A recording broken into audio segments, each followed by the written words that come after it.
सर्वपाप प्रणाशनम प्रणामो दुःख शमनः तं नमामि हरिं परम।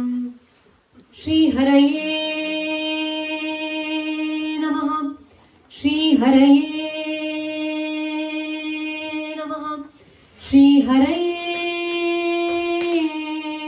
नमः। गोपिका जीवन स्मरणं गोविंदा गोविंदा जानकी कांत स्मरणं जय जय राम राम सद्गुरुनाथ महाराज की जय।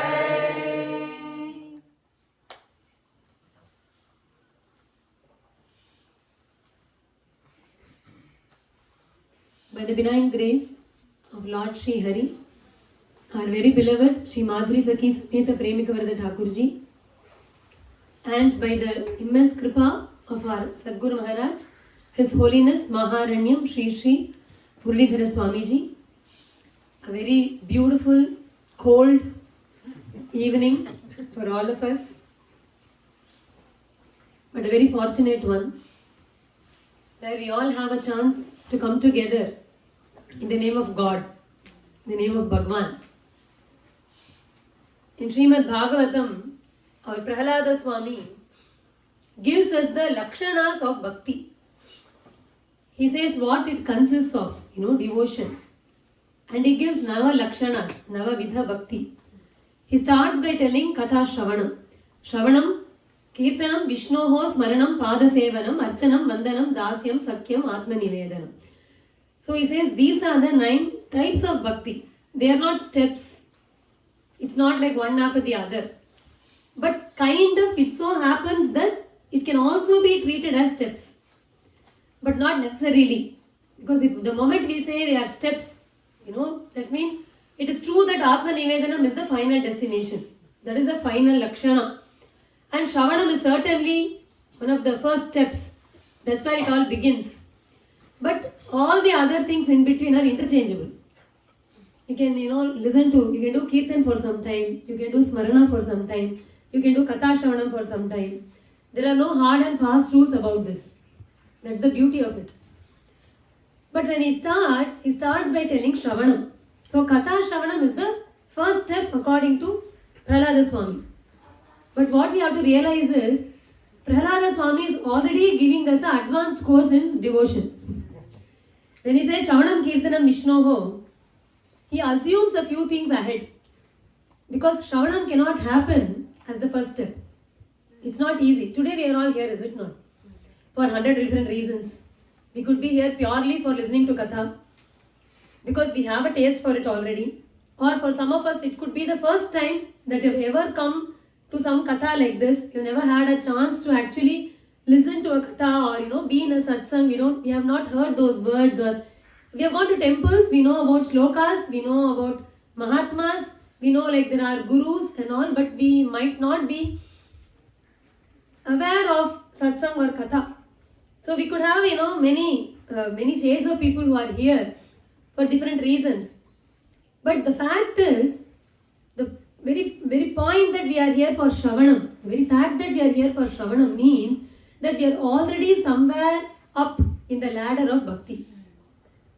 We have started our journey in spiritual life at some point. We don't even know when. Maybe this is the first time you have come for a Katha. Still, we are already somewhere up in the ladder, otherwise we would not be here. Because Bhagavatam clearly tells us that Shravanam happens only if a few things have happened before, not otherwise. Bhagavan himself says, in Bhagavatam Prahaladji says Shravanam Kirtanam Vishnoho. In Tulsi Ramayan, our Goswami Tulsidas Maharaj, he actually puts these words in the mouth of Sri Ramachandra Prabhu, who says that Pratama Bhakti Santana Kar Sangha, Dusari Mama Rati Katha Prasanga. Dusara Rati Mama Katha Prasanga. That's what he says. So where does it begin? He says, Pratama Bhakti Santana Kar Sangha. You have to have the association of Mahatmas to get a taste of Katha Shravana. If we are here in Katha Shravana, we must have had the blessing of some Mahatma sometime in our life. Now, if not in this life, in some life. It has to be there. And then Bhagavatam goes one step further. It tells us how that satsanga comes to be. how you get associated with a Mahatma, how you get a blessing of a Mahatma. He starts by saying, Susrushoho Shraddadhanasya Vasudeva Katha Ruchihi Syan Mahat Sevaya Vipraha Punya Tirtha Nishevanat.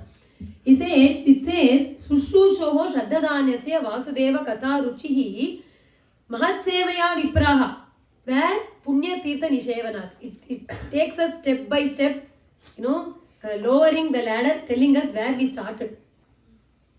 The first step is going to some kshetra, some temples, knowingly or unknowingly. Most of us would have had that experience in our life. I'm sure most of us were fortunate enough to be born in families where going to temple was at least done once a year for birthday. At least. I mean, that is the least I'm telling. There are very fortunate ones who would go to temple every day. And even if we don't go to temple, we all have the bhagyam of surely having a sannidhi in our house. At least in the kitchen, in some alamari, at least 2 photos, something we have. That samskara is there for all the Bharatavasis. We are fortunate that way. I don't know how long it's going to be so. But at least still a few generations, even 2 generations after me, I'm sure we still have that practice. We don't know what will happen later. But here Bhagavatam says, that is where your spiritual journey begins. We might have gone, even in our young age, our parents would have got some holidays, some LTC and all. I don't know how many of us had that. Where they would get the tickets would be sponsored. So we'll go on trips in summer. And we would always want to go to Kodaikanal or Ooty in India in South, or we would like to go to Shimla, Kulu Manali and all. But I still remember how my parents used to always take the opportunity to take us to Rameshwaram, Kashi, Badrinath, Kedarnath and all. We truly enjoyed it, no doubt about it. But I'm sure many of them might have wanted otherwise. Many kids would have, preferred going somewhere else. And sometimes their parents pushed them to go to such pilgrimages at a very young age. And they would have been okay with it because they had cousins, everyone going along, so they might have been okay with it. Now when these kids go, when we at that age go to such places, maybe we don't even have the idea that they're actually taking up a spiritual journey. It's a tour for us. It's a vacation for us. Not just the kids. Even the elders who plan for a trip like this, they plan more about the stay and about the food and other things and sightseeing and all, rather than treating this as a spiritual journey. That's what we all do. You go to Kashi, you go to Vrindavan, you go to anywhere without a Mahatma's touch. When we don't know, when we are not exposed or blessed enough to be with a Mahatma, when we are leading a very normal life, we still go to these places, we have some religious touch with us. We go, we don't have that idea in spiritual journey. But the beauty is, for whatever reason we go to a pilgrimage like that, to a holy spot like that, be it Vrindavan, Kashi, Rameshwaram, Kanchipuram, Madurai, wherever we go. Some places we might even go just for business. We might have some work there, so we will be going. We'll have some work in Tiruchi. We'll have to cross through Srirangam. We won't even have the time to go to Ranganatha temple. But we look at the Gopuram of Ranganatha and we think, the temple is here. Maybe next time. This time I don't have time. And we would go. And we think that these are very casual trips. Is it not? Bhagavatam says that is what changes your life. Because when we go to such pilgrim spots, such holy spots, kshetras, whether we realize it or not, whether we see or not, there are so many Mahatmas who are blessing that land. That place remains holy only because Mahatmas are roaming around there. There are Mahapurushas, Siddha Purushas who are all roaming there. And we won't have a clue because they won't. See, we have our own idea about how a Mahatma should look and behave. Is it not? But the beauty is, Bhagavan himself does not know how they behave. In Bhagavad Gita, Arjuna asks, Siddha Pragyasha Ka Bhasha. How do they talk? How do they walk? How do they behave? Bhagavan says everything except that. In the reply, Bhagavad Gita, yaarkume puriyardilla. Why we don't understand? Bhagavan didn't intend for us to understand. He is like someone who got a question that he doesn't know answer for. And they go about round and here and there, Finally, you don't remember what you asked. That's what happened to Arjuna half the time. Because Bhagavan did not. Because he says, how can he tell you how he will be? Pittanai pol irpan. he'll be like a Unmatta, Muka, Jadavatu. Bhagavan says, the reply, he could have, he shouldn't have replied at all. He says he'll be like a mad person, Unmatta, Muka, he'll be dumb, he'll look like a dumb person. Jadavatu, he'll be like he's a Jada. No, it's not. This is not a description we have of a Mahatma in our mind, is it not? But Bhagavan says that, which means, it simply means that I have no clue how they will be. They can be in any way, any form, in any way. There is no way to define their behavior or the way they would walk. You could have Mahatmas, great Acharyas, great Jnanis like Mahapariva, who stick to the letter of Dharma. They don't move 1 inch away from Dharma. They are also Jnanis, they are also Mahatmas, they are Jivan Muktas, no doubt. At the same time, you could have Mahatmas like Sheshadri Swamigal, who used to throw stones at people if they come, who used to, throw away all the food, who looked like a mad person, who would keep talking to himself. He could be like Yogi Ram Surat Kumar of Tiruvannamalai, who used to even smoke cigarettes. After he became a Jnani, he could be like Ramana Maharishi, who never spoke, who hardly gave any Upadesha, who just gave Darshana. There is no, how do you define? If you keep Mahapariva, Ramana Maharishi, Yogi Ram Surat Kumar in the same line, if you call them all Mahatmas, what is the connection? What is common point between them? Is the way they walk, they talk, they look, nothing is same. The only thing that connects is they're all Jnanis. They're all Jivan Muktas. That's all, is it not? So there is no way for us to understand or realize someone is a Mahatma. When we go to such holy places, we might be actually crossing paths with Jivan Muktas. We would have no clue. We will actually be looking for a hotel to eat. Is there dosa available? No, we will be looking for South Indian food there, up in north. And there will be Mahatmas crossing us, looking at us and say, oh, they have come from this, from some south area. And the Uru Kataksham, just that one Kataksham. Sometimes maybe they are not even conscious while they are crossing us. They are totally lost in their own trance. Yet, when they cross, the air that touched them might pass through us too, is it not? That touch is enough. That is enough. That is what has made us come and sit here today. That is what will lead to Katha Shravana. You go to a kshetra, knowingly or unknowingly, and finally some bhagyam, some Mahatma passes through the same road that we walk. We breathe the same air as they breathe without even knowing that we are doing so. And that slowly brings us to Katha Shravana. Not otherwise. And then the journey begins. And even when we do this Katha Shravana, the beauty is, instead of listening to Bhagavad Katha, Bhagavatam says, Yet Bhagavana Mahatmyam Bhagavad Bhakti Vardhanam. Instead of listening to even Bhagavad Katha, it is best to listen to Bhagavata's Katha, the story of Bhaktas. Why? Because if we listen to Bhagavad Katha, we may be very impressed about his Mahatmya, about his greatness. We listen to Krishna Katha, Bhagavan's Navnita Chaurya Leela. It's all very enjoyable. If our child does that, Vadapam. We won't let our children do that. We listen to Krishna Katha, he lifts Govardhana, he dances on a snake. It's all Ashcharya Janaka. But can we do anything of it? Does it give bhakti? We don't know. But it certainly gives us awe. We are awestruck by all Bhagavad Leela. Is it not? But when we listen to Bhakta Charitram, that is where we can learn how one gets devotion. What it means to have devotion. What is bhakti? What is spiritual life? We have our own opinion about all of this. We think bhakti is knowing shlokas, bhakti is knowing Sanskrit, bhakti is, going to temple. If you see someone who dresses like a bhakta, we think they are bhaktas. Yeah, but only Bhagavan knows whether he is a bhakta or not. How can we judge the external appearance? Like Meera Mata in one of her kirtans, she says, if constantly having bath, some people will have this acharam, they'll keep having bath they'll take bath for almost 4 to 5 times a day. They go to restroom, they'll have a bath. They'll do this. Meera Mata says, if that is bhakti, then fishes are the most bhaktimans. They're always in the water. Rumba acharam. Is it not? And if applying ashes all over your body is an indicator of bhakti, it is said that donkeys love ash. And they roll, on the ashes it seems. So can you call them as bhaktas? Or if worshipping big murtis is only bhakti, then you have to worship big mountains. Is it not? So that is, bhakti is not in all the external things. To know who a bhakta is and what love for Bhagavan is, we have to listen only to Bhakta Charitra. Otherwise we won't know. So we won't know what bhakti is or what true love for Bhagavan looks like. That's why it is important we read or we listen to Bhakta Charitra.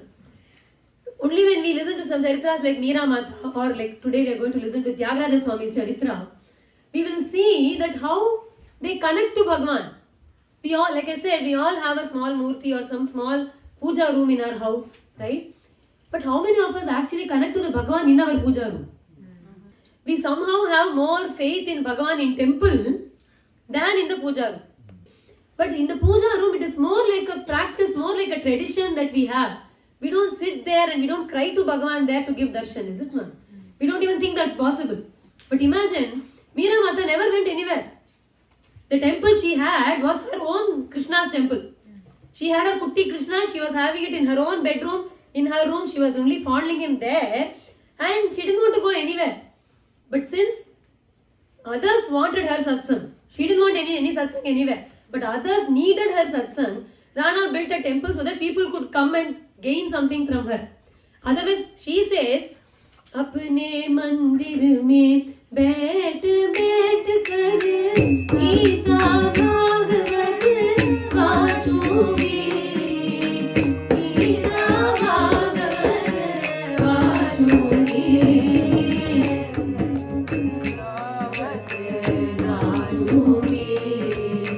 Hari gun gavat naachungi. Prabhu gun gavat naachungi. Hari gun gavat naachungi. She says, apne mandir mein baith kar Gita Bhagavat vaachungi. She says, I won't go searching for satsang or anything anywhere.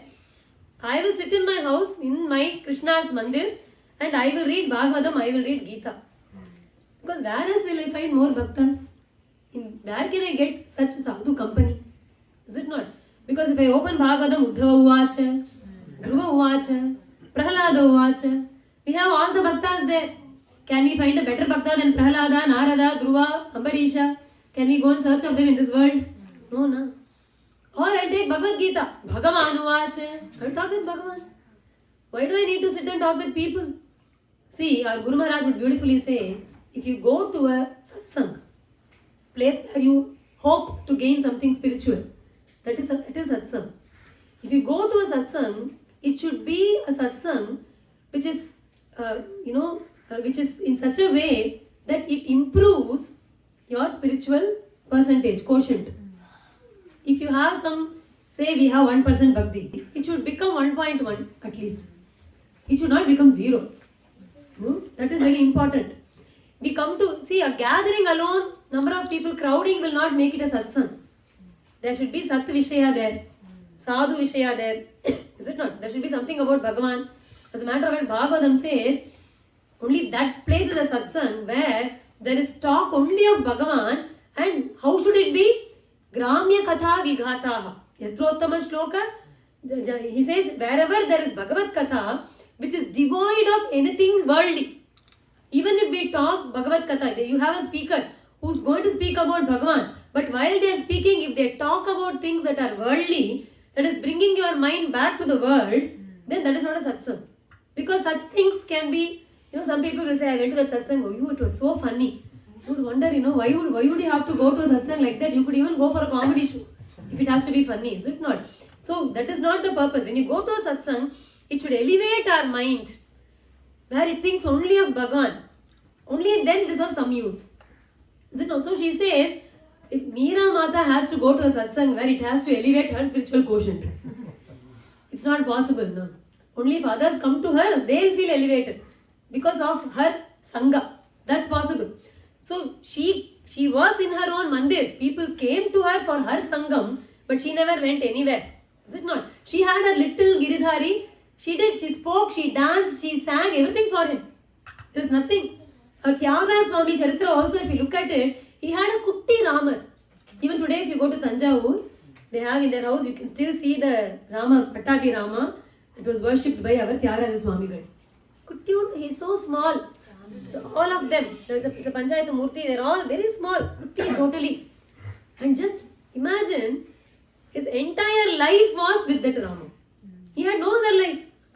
Whatever he had, every moment of his breathing time, he spent with that Ramachandra Prabhu. That's when you know, when you listen to the charitra, that you can be like that. You don't need, if you have to be spiritual, if you have to connect to Bhagavan, you don't need anything else. It's all already there. You just have to know how to connect to Bhagavan. That's all.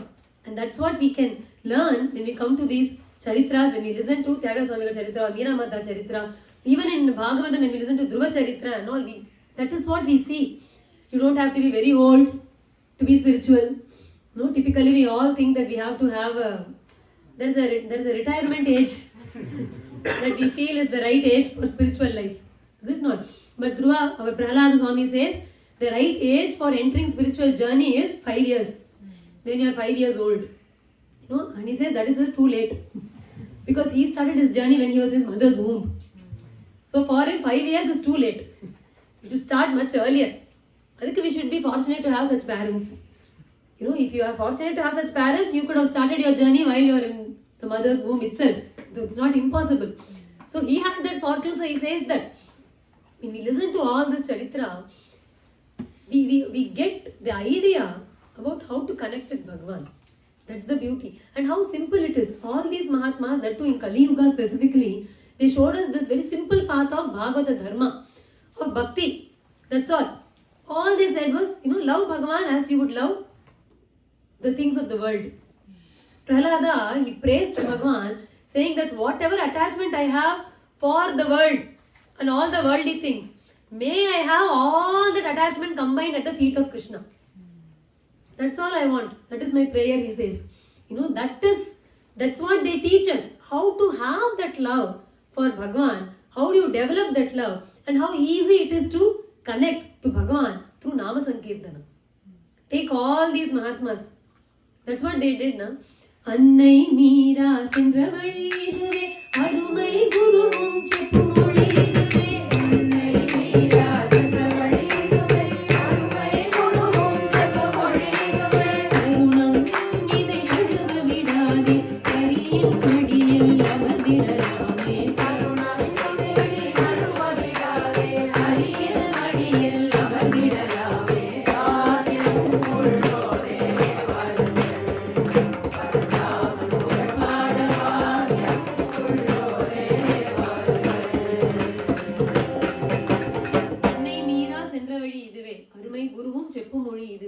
all the Mahatmas, whoever blessed this Bharata Bhumi, all of them have showed only this path of Nama Sankirtana. And our Thyagaraja Swami also shows us this path of Bhagavata Dharma only. His family, it hails from Andhra. They are originally Telugu. That's why all his kirtans are in Telugu. But they settled in Tamil Nadu. Asit Panchanada Kshetre Mahabhagavatotamaha Rama Bhakti Matam Shreshtaha Tyagaraja Iti Shrutaha Sangeeta Shastra Tattvagyaha Satya Sandho Jitetriyaha Asit Panchanada Kshetre Mahabhagavatotamaha Tiruvayar. That's where he lived. But Tiruvarur is where he was born. So that itself is a great Shiva Kshetra. It is equivalent to Kailasam as per Bhagavan himself. That is the greatness of Tiruvarur. That's where he was born. And Tiruvayar is where he was brought up. And that's where he lived. So though they were originally Telugu family, during the period of Krishnadevaraya, Tirumalai Nayakar and all, many Telugu families were brought to Tamil Nadu because there were such great pandits in Andhra and they needed, such pandits to settle in Tamil Nadu. So they actually invited them to stay here. And the ancestors of our Thyagaraja Swami, they moved from Andhra to Tamil Nadu like that. And that's how they all settled here. So they lived only here in the Tirumanjana Vidhi, Tanjavur, Tiruvayar, that's where they lived. And our Thyagaraja Swami family was a very devout, pious family. His father's name was Rama Brahma. So Rama Brahmamji himself, he was a great Mahatma. He himself was a great Rama Bhakta. So the little Ramachandra Murti that our Thyagaraja Swami worshipped all through his life was actually ancestral property. They had all been worshipping that little Kuti Ramamurti for a very long time. His father, he introduces himself. Our Tyagaraja Swami in Nauka Charitram, he talks about his own kula. He says, Karkala Vamshambudhi. He says, I belong to the Vamsha called Karkala Vamsham. And he introduces himself in even Yakshagana, Prala Charitra. He says, who his father is. In that he says, Rama Swarupurnatugu, Rama Brahmari Sutudu, Raga Rahitudu. He says, I don't have any raga. It's a pun. He says, I have one raga, I don't have the other raga. I have the musical ragam, but I don't have the attachment ragam. Raga Dvesha means attachment and enmity. Right? Dvesha. He says, I don't have that, raga rahitudu. But I have musical raga with me. And when he talks about his father, he says, Rama Swarupadnatugu. He says, my father is like Ramachandra Prabhu. Can anyone dare to compare anybody with Ramachandra Prabhu? Like Ramachandra Prabhu set such high standards. Alvar says, Karpari Ramabidhanayallar Matrum Karparu. It's when it's about Krishna, he says, Keshavan Kirti Allar Matrum Ketparu. You can only listen to Keshava's Kirti. You can't do anything about it. But when it comes to Ramachandra Prabhu, he says, Karpar. You have to, if you want to learn from Bhagavan, you have to take only this avatar to learn. Why? Because appadi your standard. Bhagavan has set such standard of dharma. And Guru Maharaj would say, if we try to emulate even 0.1% of Ramachandra Prabhu, we would be deemed as Mahatmas in this world. It is so difficult. Such high standards, he had of dharma, following dharma, he had set for us. That's how he was. So here he says, my father is like Ramachandra Prabhu. He goes a step further and says, actually he is better than Ramachandra Prabhu. How can someone say like that? See, our Rama Brahmamji, he was also, he comes in the parampara of, his Guru parampara is that of Nallur Sadguru Swami. Today, I don't know how many of us are very aware of all the Bhajana Sampradaya and all. Because Tyagaraja Swami is more spoken of in Carnatic Trinity. Is it not? Similarly, we have Bhagavata Trinity. There are, we know Bodhendra, Sri Sridhara Yawad and Sadguru Swami. They are another Trinity. This Trinity we all know. Tyagaraja Swami, Shyama Shastri, Swami Dikshidhar. This is a Carnatic Trinity. Tyagaraja Swami should actually be in this Trinity. Of course, all the three. They were great Mahatmas in their own. But Tyagaraja Swami was such a great Bhakta. And Sadguru Swami was the one who established the Bhajana Pattati that we have today. We do Divinama Sankirtana and all, right? So, Todaya Mangalam, those things are set up only by Sadguru Swami. So, that is, it was in there and all the Guru Parampara there. From one of them only, our Tyagaraja Swami's father, Rama Brahma, got initiated in Ramanama. So, he was a great Rama Bhakta and he used to take Uncha Vritti. And that's how he used to take care of his family. He had 3 sons. Tyagaraja Swami was the last one. The first one was Japyeshan. Second one was Sundareshan. We don't know much about Sundareshan at all because it is said that he left home very early and we don't know what happened to him. But we have the story of the eldest one and the youngest one. And Rama Brahmam, he used to only, you know what Uncha Vritti is like. You sing the glory of Bhagavan Nama and you seek alms. And they don't accept money. They do, if you offer money, they accept that also. But generally the idea is to beg for rice, pulses and vegetables like that, uncooked food. You get it and then you give it to your Bharya, to your wife. She'll cook it. In the meantime, he'll do the puja for Bhagavan. And once the Nevedyam is ready, you offer it to Bhagavan and then you have it. So as a prasadam, that's all. So what it means is you don't store anything for tomorrow. It's a day by day living. And that day, whatever Bhagavan gives, that is the food. So that is how he was. Rama Brahma himself was only like that. And one day, when he was going, towards Kaveri, every day used to do this, and in that area there was a great Vidwan called Sunti Venkatramaya. And our Rama Brahmam used to actually do a Ramanavami Utsava in a very grand manner. 10 days Utsava, imagine. He was a Unchavritti Brahmana. He had no money, right? But he wanted to celebrate Ramanavami in a very grand way. So he would invite all the Bhagavatas and he would feed all of them with Unchavritti only. Only with Unchavritti. And at the end of all that Utsava, he would arrange for, like if you for those of us who attended Brahmotsavam and all, we know there's something called Nikunjotsavam, where we invite a great artist, a very famous artist, and we offer their art to Bhagavan. Because Bhagavan is the Akila Kala Adi Guru. He is the Guru for all the arts, is it not? So we offer everything like that to Bhagavan. That's what we do. Here, Sonti Venkatramaya was a great Veena, Vainika. He used to play Veena very well. And he was the Asthana Vidwan of Sarabhoji Maharaja. That's how great he was. And during this Ramanavami Utsava, our Rama Brahmamji, once he thought, let us have this Veena concert of our Sonti Venkatramaya. And he requested, he said, we have this Ramanavami Utsava, if you want, you please come and offer your. Our Sonti Venkatramaya understood the greatness of Rama Brahma. He knew what a great Vaishnava Bhagavata he was. So he thought, it is my bhagyam to come and perform in the Sannidhi of your Rama. And he came on one of the Ramanavami Utsavam days. He came to our Rama Brahmam's house, which is a small hut. And there's a small, there's a small almari in which there is our Ramachandra Prabhu. That's how it is. And all the Utsavas only for the drama.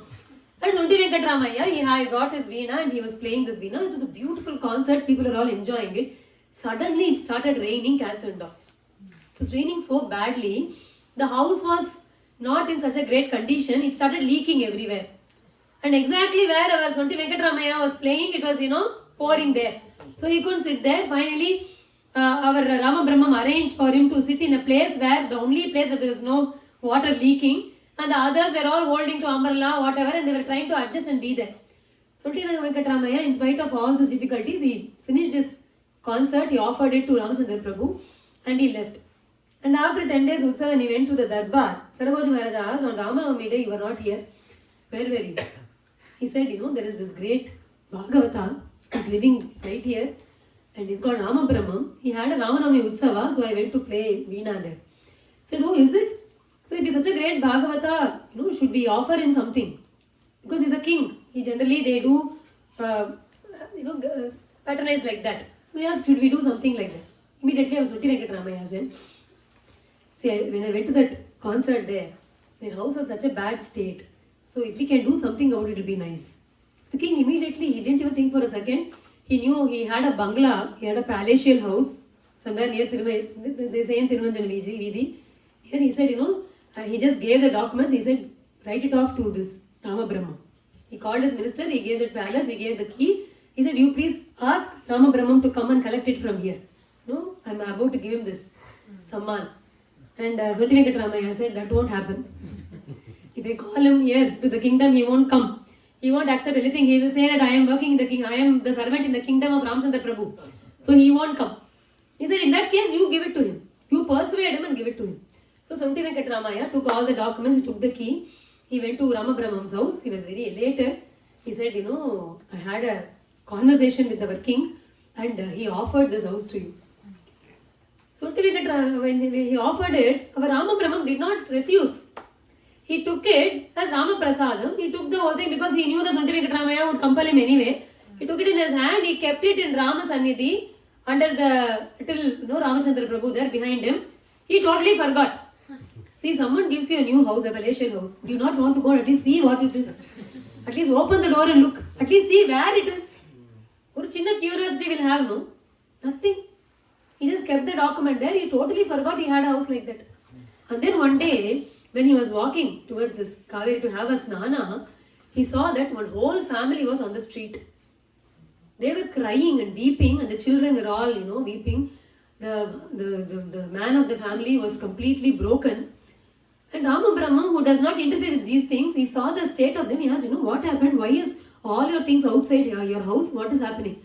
He said, we could not pay the rent. This is a rented house. We could not pay our rent. We have not been doing well for some months now. So we didn't pay the rent and the owner gave us quite a number of warnings. We couldn't still pay. So he has actually thrown us out of the house today. They do japti, no?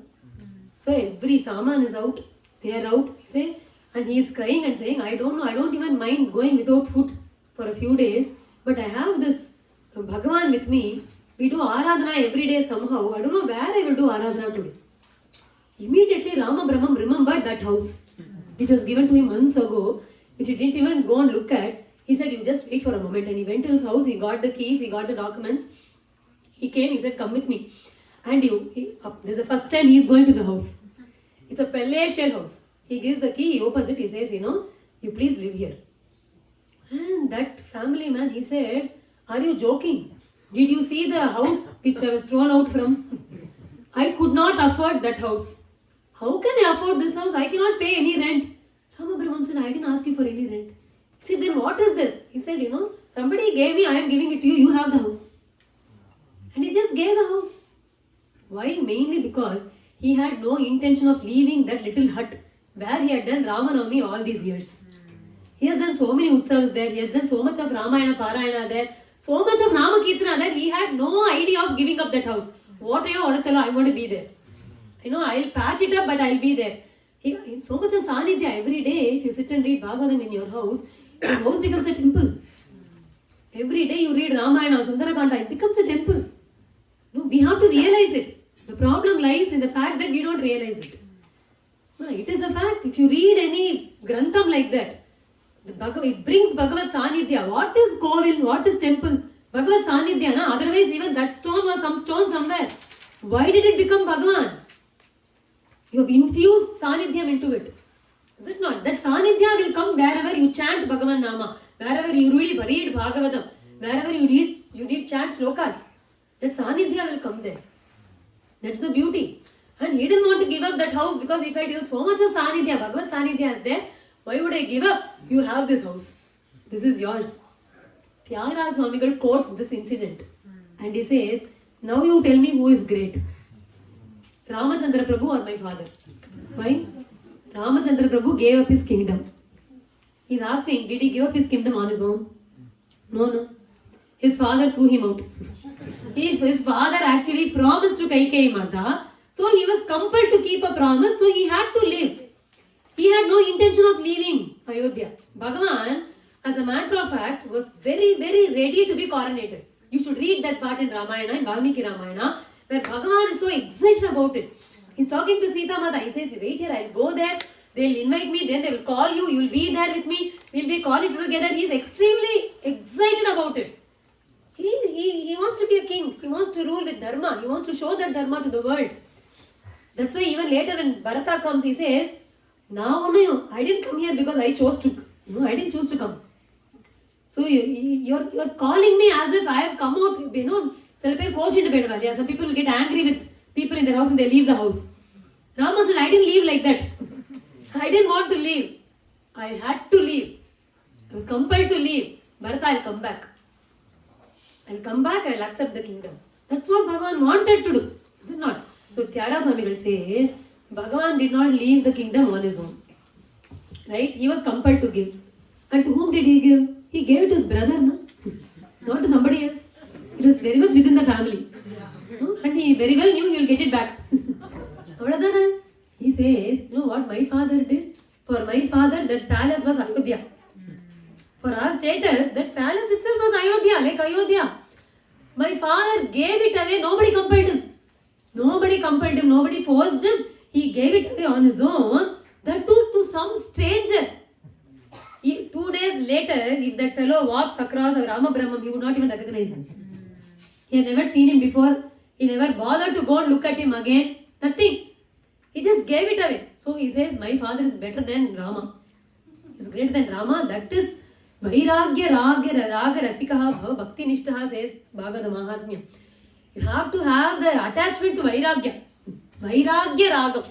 You should have attachment for that detachment. That's the only attachment we should have. That is how he was. And his 3 sons were our Japesha, the eldest one, Sundaresha, and our Thyagaraja Swami. And somehow it so happened that only Thyagaraja Swami had that kind of connection with his father. He enjoyed what his father did. Usually everybody will be there when they do the puja, all the 3 sons would be sitting. But whenever Rama Brahmam used to go for Unchavrati, when Tyagaraja Swami was 5-6 years old, he started going along with him. He would sing. And Tyagaraja Swami had a very sweet voice. He was called Tyagaraja. At that time, his parents would be called Tyagu, probably. And he had a very, very sweet voice. He would sing. His mother had taught him lot of Purandaradasa kirtans. So whenever he used to go for this Unchavritti, he would sing Purandaradasa Kirtans a lot, it seems. And that is how he was. And all the three of them had a wonderful education. They all knew Sanskrit, they all knew Vedas, they learnt all the Shastras. Japeshan even learnt all the Angas. He even knew Jyotisham, Nyayam. He was a very good singer. The eldest one, Japesha, he was also a very good singer. He was also a very good dancer. You know, he was also very artistic in every way. But one thing was lacking in him. That was what was there in Thyagaraja Swami. He also had everything, but one thing was not there, that is bhakti. He didn't have a taste for that, you know, somehow. And our Tyagaraja Swami used to go like this with his father, Nama Brahmam, everywhere, mainly for Unchavritti. And he would sing, and everybody would love to hear Tyagaraja Swami singing in his little sweet voice. And his father enjoyed it. One day, and after the Unchavritti, when he comes back, they do the puja, right? During puja also, we have this Sangeeta Arpanam that we do. In the Upachara, Shodash Upachara, one is the Sangeeta Upachara that you do. And every day, Rama Brahma would sing some song, or Tyagaraja Swami would sing some Purandaradasa song. That's how it was. One day, Tyagaraja Swami, he asked his father, Appa, can I do the Upacharam today? Can I do the singing? He said, yes. Because that happens quite often. There are days when Tyagu sings. So he said, okay, today you can sing. And then he offered Upacharam. He said, now Tyagu sing. And his father was hoping that he would sing some Purandaradasa Swami's Kirtan. Dasaravad Kirtan. Suddenly this child started, and his father was totally shocked because he had never heard the song before. He was wondering whose song it was. The child started, Namo Namo Raghavaya Anisham Namo Namo Raghavaya Shukanutaya Dina Madhave Namo Namo Shukanutaya Dina Madhave Namo Namo Sakala Loka Jaya Sundave Namo Namo Sakala Loka Jaya Sundave Namo Namo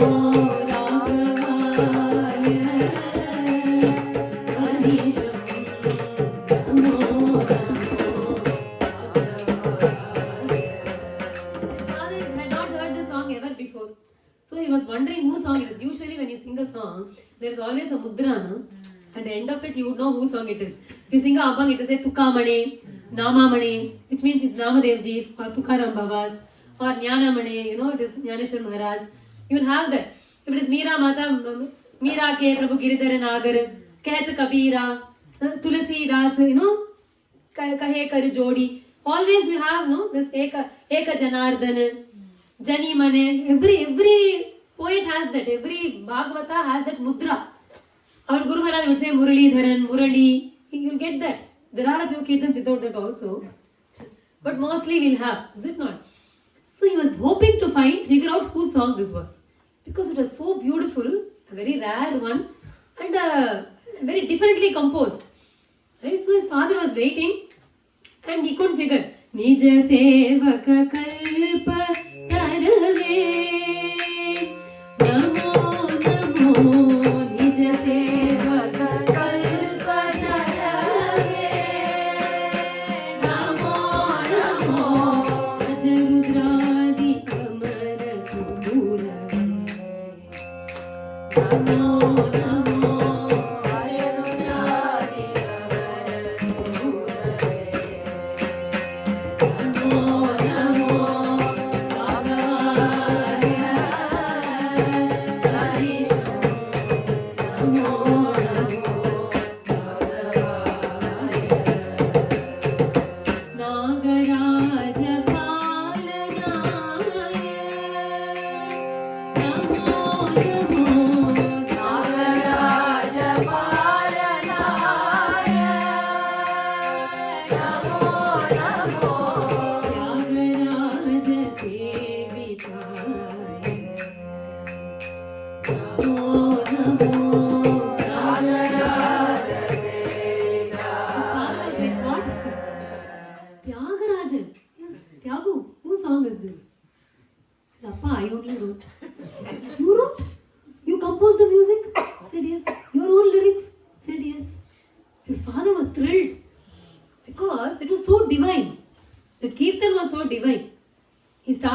Shukanutaya. Imagine, small child, this Tyagu is only a child now.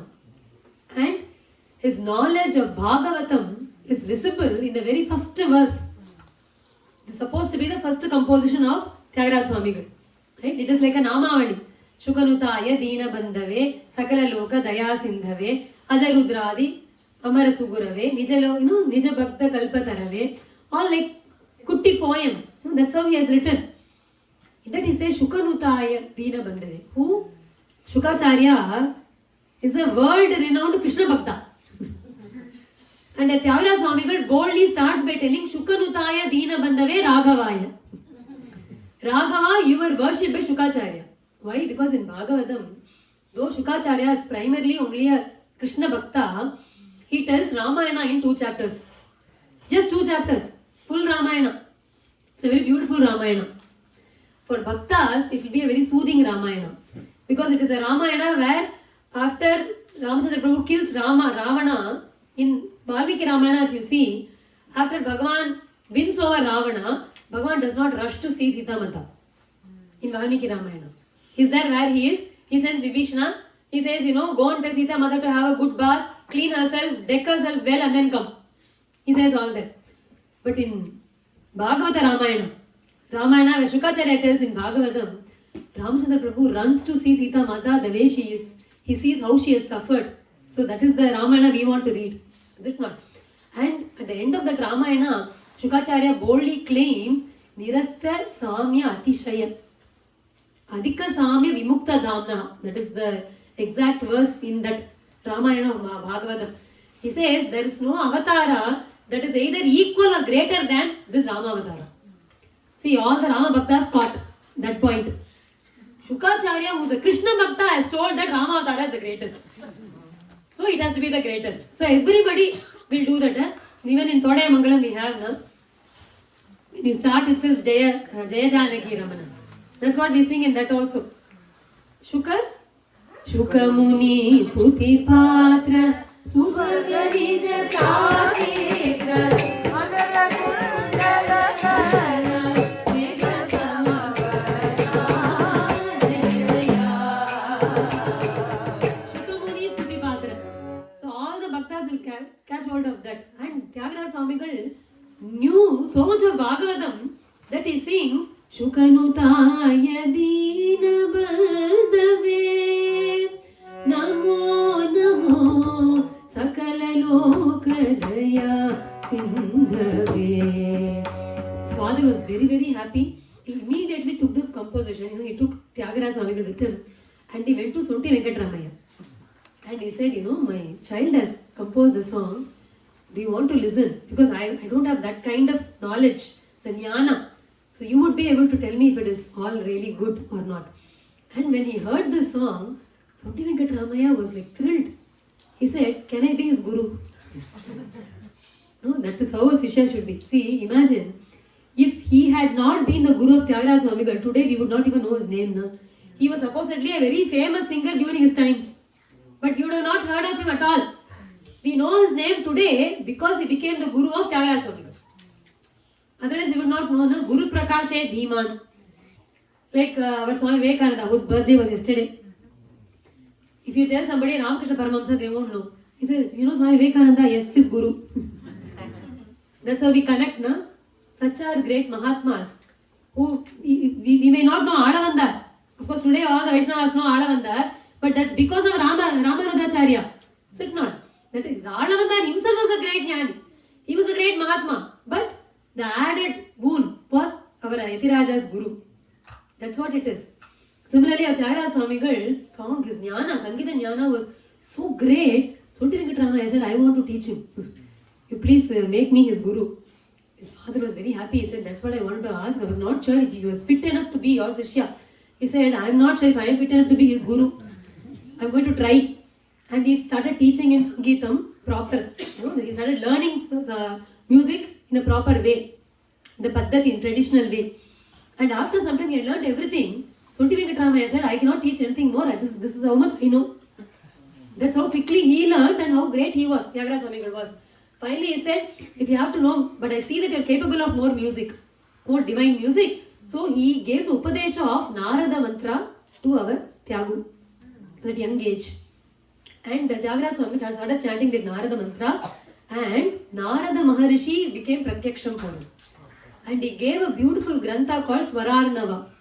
It's a celestial grantha on music. It's a Gandharva Vidya grantha. He had it in his hand. That's all. Either it was given physically or was it a blessing is something we will never understand.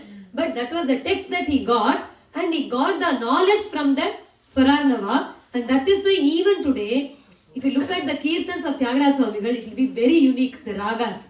Because none of them are from the world, from this world. They're all celestial ragas. That's why they touch us like that. You can see how divine it is naturally. Obviously, not just that, you have to add on our Tyagaraja Swamigal's bhava and bhakti to it, which is making it that divine. But the ragas themselves are celestial ragas. So he had that darshan. That's why in many kirtans, he actually calls Narada Maharishi as his guru. He says, Varanarada Narayana Smarana Nandanu Mugala Varanarada Narayana Smarana Nandanu Mugala Sharanam Vipapanaga Naga Saramu Bhanu Bhumiga Varana Narayana Smarana Nandanu Bhavamu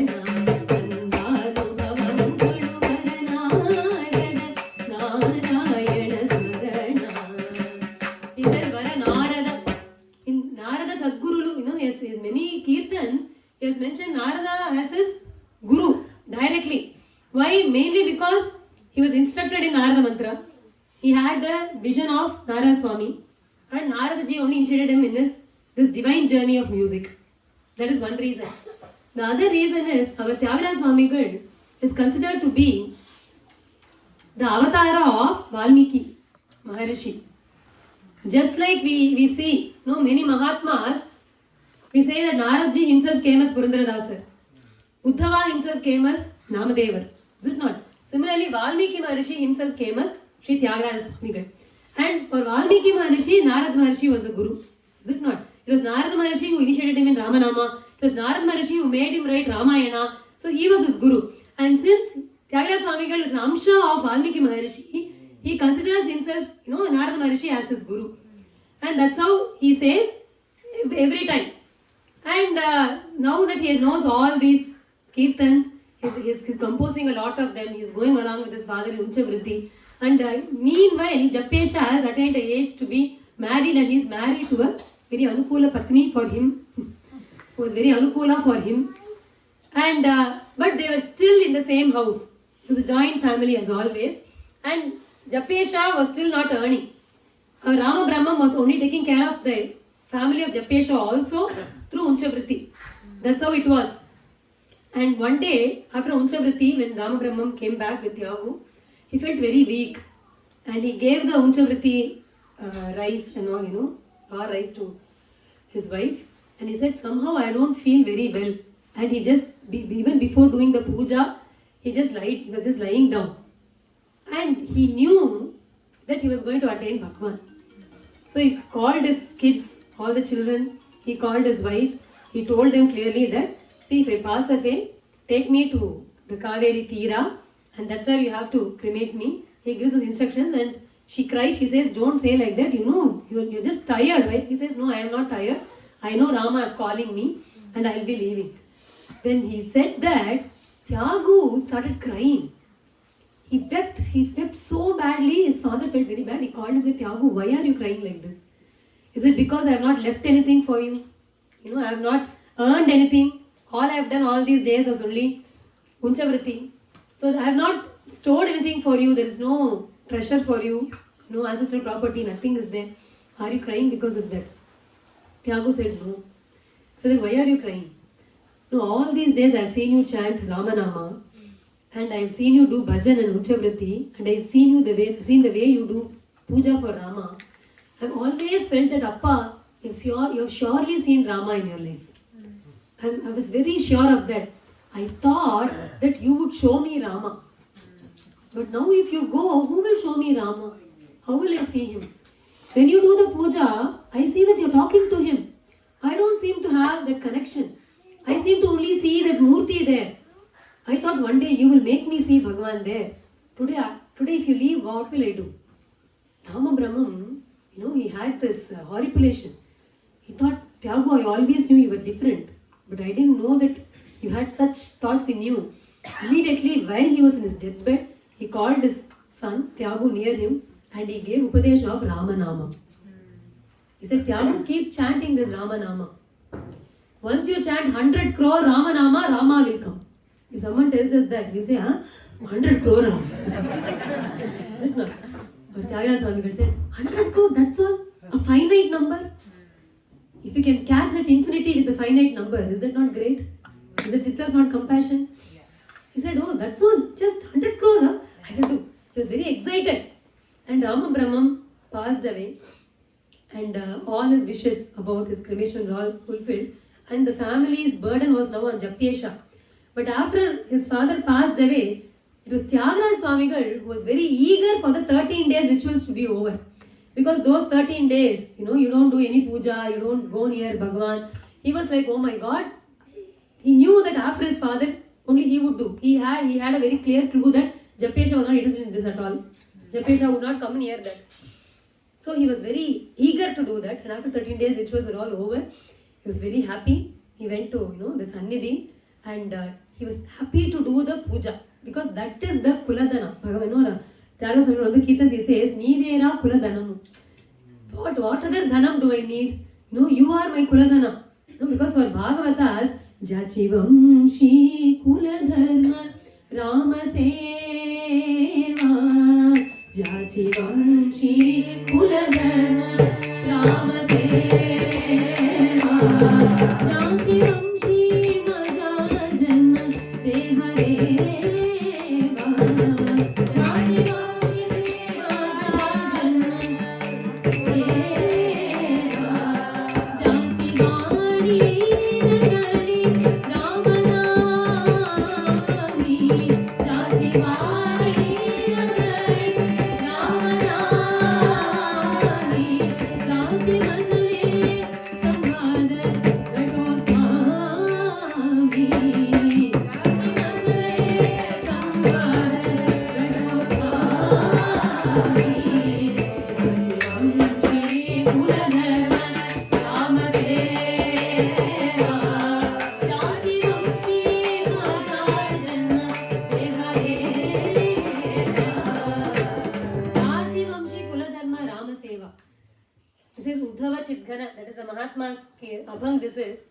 He says, let me be born in that Vamsha, in whose Vamsha the Kuladharma is Rama Seva. Let me be born in that Vamsha. Jachi Vamshi Maja Janma Deva, give me Dehi Deva. Give me Janma in that Vamsha for who the Vamsha Dharma is Rama Seva. That's what they do. And let me talk only to those of them who speak only of Ram. Jachi Vani Rangali Ramanami. Let me talk only to those of them whose tongue is decorated with Ramanama. No, let me not talk with anybody else. That is the beauty. And here he says, that is the bhagyam that I have. That I come from a family. Tande Mutappan Edpadu Kal Tudangi. Our Alva says, is it not? He says, my whole kulam, Nivera Kula Dhanamu. So, he's so excited about this. And after 13 days was over, next day morning he wakes up. He has to wake up Bhagavan. See, Bhagavad Dharma is very, very, very simple. You have Bhagavan in your house. Generally, we are taught to only light a lamp and do some Nivedana. See, as long as you think you are cooking for yourself, you will decide whether to cook or not, depending on whether you have leftover food or not. Is it not? But the moment you realize that you are cooking, you are breathing, you are sleeping, you are bathing, you are doing everything only for Bhagavan, then it will be a different scenario altogether. If you are cooking for Bhagavan every day, you can't offer him leftover food, na? So every day you have to keep new food. Because it's not for you, it is for Bhagavan. So that's a good practice for you of eating fresh food also. Every day. Right? So what we do in Bhagavad Dharma, you treat Bhagavan as a part of your family. So you wake up Bhagavan, like you wake up your child in the morning, and then you give milk to the child, and then you bathe the child, you dress up the child, Right? See, if you have a kutti child in your house, everybody's life would be centered on that child.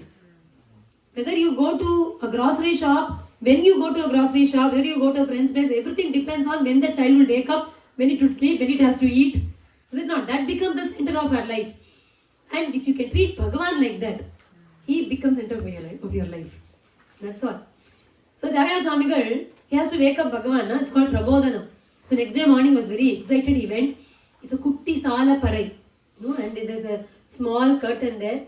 He has to open it. Kausalya supraja rama purva sandhya pravartate uttishta narashardula kartavyam devamanhikam uttishta govinda uttishta garudadvaja uttishta kamala kanta trailokyam mangalam kuru meluko vayya mameluko rama meluko vayya mameluko rama vena sita sametana bhagyama vena sita sametana bhagyama meluko vayya mameluko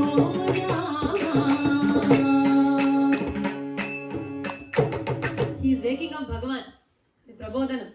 And he says, Naradadulu kinnu kori ni mahima. He's saying, I am not here to wake you up. Rama, Naradadi Devas are all here, can't you see? You have to read every Tyagaraja Swami's Kirtan with the meaning. His bhava. If you go to now, I don't think that original house is there anymore. They have remodeled it. So we don't find, Tiruvayari, we don't have the original house of Tyagaraja Swami now. I remember they did it 10-15 years back. They totally demolished and created a new one there. But if you go to if you have seen the original one, it's a kutti house, it's a kutti almari, and a kutti Rama there. But the way he describes everything in his kirtans, as if Bhagavan is in a palace, there is a golden throne, and the steps leading to Bhagavan is made of spatika or gold, and it's embedded with emerald and ruby, and everything is in bhava. That's how he sees Bhagavan. And he says, Prabodhanam, he does not have normal Bhagavatas. Narada, Dulu. All celestial Bhagavatas are here. Tumburu, Narada, and all Devas, Indra, they are all here. And they are all here to wake you up, Rama. It is time. And I have kept the milk ready at the right temperature. You please accept it. He does that. And then once Bhagavan wakes up, our Tyagaraja Swami, now he does not need to go to Munchavarti because Japyesha is taking care of the family. So for Tyagaraja Swami, he never felt that he didn't have anything. He says, Sujana Jivana Rama Suguna Bhushana. For sadhus, what is the Jivanam? Rama. Rama is only the Jivanam for them. They don't need anything else, is it not? So he says, I need nothing else, and he's spending all his time in this puja room. Every day morning he'll get up, he'll do this Prabodhanam, he'll sit in front of Rama and he'll start chanting Ramanama. And he'll keep doing Ramanama, and the mid-afternoon, Japesha was working. Japesha used to teach music, he used to teach dance, he was a very good astrologer. So people used to bring horoscope and he used to give them pariharam and all. He did all that. Tyagaraja Swami was very carefree. He was happily sitting in the Sannidhi and doing puja. After Ramanama, he will do the regular puja. Japesha's wife will prepare food, he will do the Nevedyam. And after that, he will read Ramayana. In the evening, he will do bhajana. He was having a very happy life. See, if somebody is very happy, not everybody will be happy about it now. Japesha was slogging to run the family. And he could not bear to see Tyagaraja being so happy and carefree. He thought, how can he be like this? Right? See, Japesha was very skilled. But like I said, he lacked something very much. What? Like our Tyagaraja Swami will say, Sangeeta Jnanamu Bhakti Vina Sanmargamu Kalada. He says, you can have Sangeeta Jnanam, but if you don't have this ingredient of devotion with it, then it will not be of any use to you. Sanmarga Klertan Poga. It won't take you in the Satmarga. You won't be walking the righteous path if your music is devoid of bhakti. And Japesha was like that. So he didn't have that bhakti, he didn't understand this. So he was very worried that Tyagaraja Swami was not worrying at all. No, some people have such worries that how can he be without any worry? So he thought generally, whenever our Japisha would come to Tyagaraji and ask, Tyagu, are you not worried about this family? I alone am running this family. And Tyagaraja Swami would not reply to his brother, would be very silent.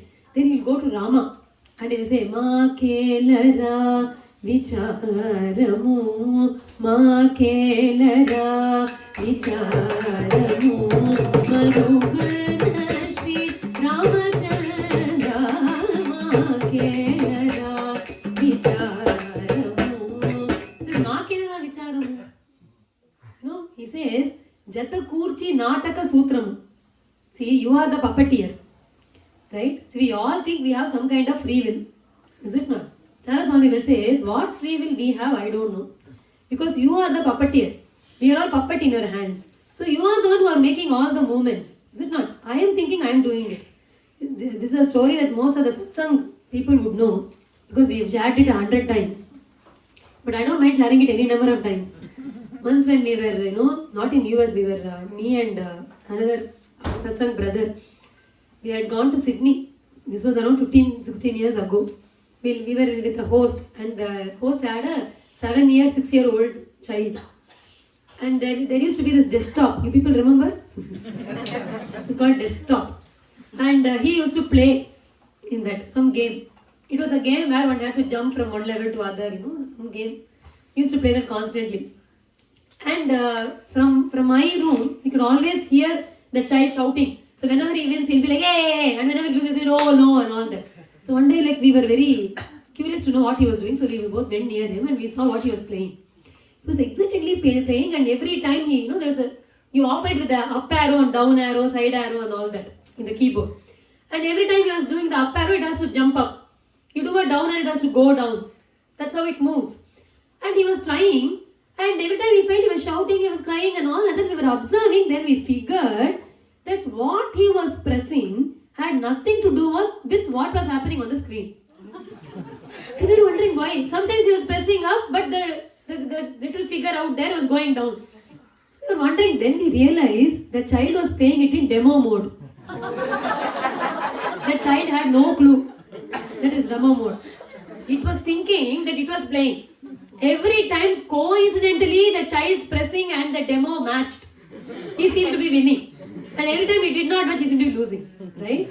That's when our Ramuji only, he told me, see, this is what we are all doing. This is what our life is. We are actually in demo mode. And sometimes when things happen, when what we think also happens, we think, na panne. See, I put my effort, so I got it. There are 100 times when you put your effort and you didn't get it now. So what is happening is whatever is happening in our life is decided. We are in demo mode, but we don't realize it. Na? So he says, Ma Kela, why should I worry? Rama, you are the one who is operating this whole thing. Yes. When the strings are in your hands, why should I be worried? He's like that. And Bhagavan also says, if you start worrying, I will not worry about you. See, Bhagavan will worry about us only if we don't worry. There's only one way. Because Bhagavan says, if you don't take care of yourself, I don't interfere. You take care of yourself. If you give up yourself to Bhagavan, then he will take care of us. Yeah? Bhagavan says, Yoga Kshemam Vahati, Bhagavan Yoga Kshemam Vahati. Yoga Kshemam Vahati, Bhagavan Yoga Kshemam Vahati. Kama Krodha Rahitana, Kama Krodha Rahitana, Kama Krodha Rahitana,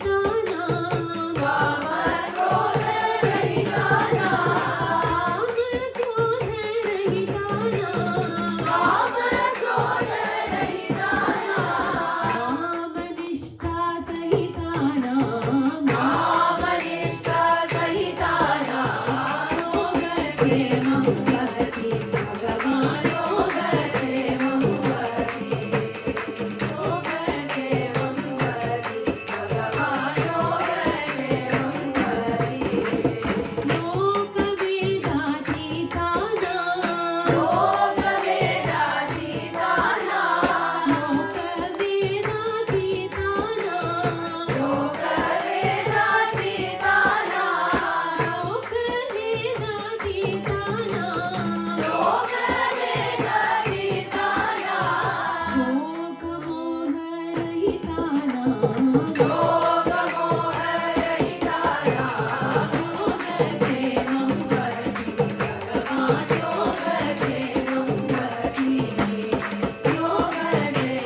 Bhagavan says, Ananya Chintayantoma Yejana Paripasate Tesham Ityabhiyuktanam Yogakshemam Vahamyam.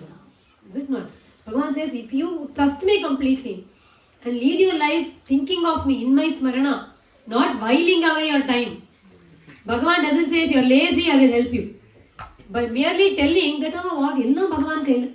And you do nothing. That's not what Bhagavan says here. It is about those Mahatmas who forget themselves that they can't do anything of this world. They forget themselves in Bhagavad Chintana. Bhagavan takes care of them. And our Tyagaraja Swami was like that. Is it not? He didn't have to worry about all this. So Japeshan thought the only way to make somebody worrisome is to get them married. Then they won't be happy, so happy anymore. Not that they are sad, it is just that they have more responsibility. We care more about our family, which is all good. See, it is nothing negative there. He thought he will understand the difficulties I am going through only if he also knows that. He should have a wife who should be pestering about some needs. He should have children who should keep asking for some sweets.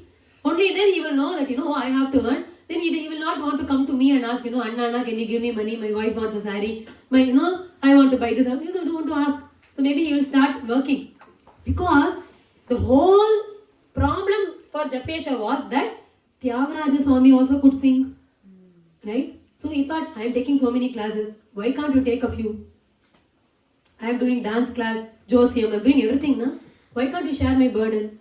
But Thyagaraja Swami had no intention of doing that. So he thought, let me get him married. Then he will understand my difficulty. And he found a beautiful girl called Kamalamba. And he got her married to Thyagaraja Swami. Poor Japesha. Because our Kamalamba was Anurupa Rupa. Just like how Rukmini Devi comes when Bhagavan comes. Sita Mata comes when Rama comes. This happens, na? So she was like that. She was much more than what Tyagaraja Swami had in terms of bhakti. Every day he would wake up a Prabodhanam, she'll wake up before him and she will clean the place. She will, put the rangoli and all. Tyagaraja Swami had for a few days it was difficult to adjust because he used to do everything. Now he had to share the kainkariam. She was taking up. She would get the flowers ready. She will get everything ready for the puja. She'll sit with him when he's chanting. She'll sit with him when he's doing kirtana. No, Japesha had to feed one extra mouth. That's what happened. She was not somebody who would ask Tyagaraja Swami, no. She was not like that. So Japesha was in for a complete, shock. He was very upset. But he could not do anything about it. What? He could not compel Tyagaraja Swami to do anything. But he would keep abusing him, he would keep cursing him. Every day when Tyagaraja Swami sits for puja, he will specially arrange for dance class at that time. And he will be doing, Tayyu Takka, Tayyu Taha. And he will be doing this Natyavangam in between. And he will be doing just to irritate and disturb and distract Tyagaraja Swami. But Tyagaraja Swami did not budge. He would look at Rama and he'll say, this is also only your ishtam. Rama, this is how you want me to do puja? Maybe you're trying to make my mind more focused. You're testing me better. And in some kirtans, he did not get angry with Japesha. He did not scold him, he did not fight with him, he didn't do anything. He was just like this, but he would talk to Rama. In some kirtans he says, Rama, I've generally seen your charitra. If there's a problem between two brothers, you do interfere, don't you? Between Vibhishana and Rama, you sided with Vibhishana. Between Sugriva and Vali, you sided with Sugriva and you killed Vali. Please remember, I also have a brother. And somehow you always seem to side with the younger one. Right? So I am the younger one here. No, just reminding you. He says, he talks about his brother in many kirtans. But he doesn't say much more than that. So one day Japesha lost his patience. He said, this won't do. See, as long as you are with me, as we are a joint family, you will be doing only this. You will be like leading your own life. You won't care about how much struggle I am facing. And I have to take care of you, your wife, and then you have a child and I have to take care of the child also. I am not ready for that. Let us split the property. Tyagaraja Swami said, Anna, why do you want to do that? We are all together. He said, no. And he split the house into two. He said, that portion is yours, this portion is mine. You take whatever you want. And Japesha's wife gave some broken vessels and all to Kamalamba. She didn't care about all that. But Tyagaraja Swami was very particular. He said, Anna, I don't mind going anywhere or, I don't mind, you don't have to give me anything. Because everything is yours. I don't want anything. Can I take Ramchandra Prabhu alone with me? He said, please take. He is the root cause of all problems. Please take him with you. And Tyagaraja Swami was very thrilled. He took Bhagavan with him. And he was very happy. He thought, Appa, Rama Kripa came in the form of Japesha's anger.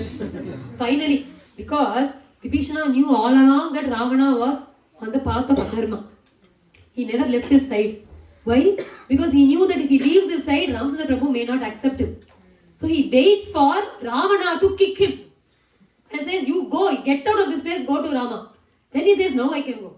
Because now he will go and tell Rama that, I wanted to stay there, my brother only kicked me out.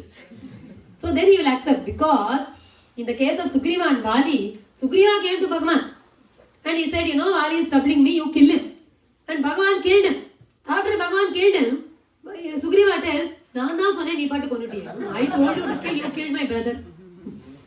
You should have, kind of brought us together and done some samarasana.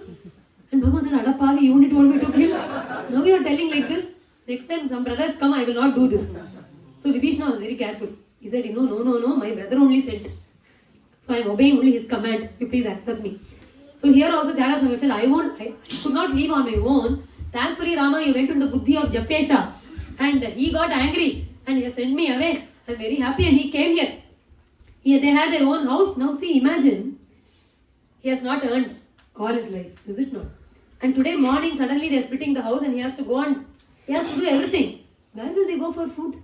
Kamalamba should ask, Manni, please give me some rice and pulses for just today. For just 1 week at least. So that we can manage for a week. By the time we'll see what we can do for our livelihood. No, they didn't ask at all. They just walked out of that house. They went, same house only, next portion. That's all. And they were there. And our Tyagaraja Swami kept Ramachandra Prabhu in the Salapara there. He was very happy.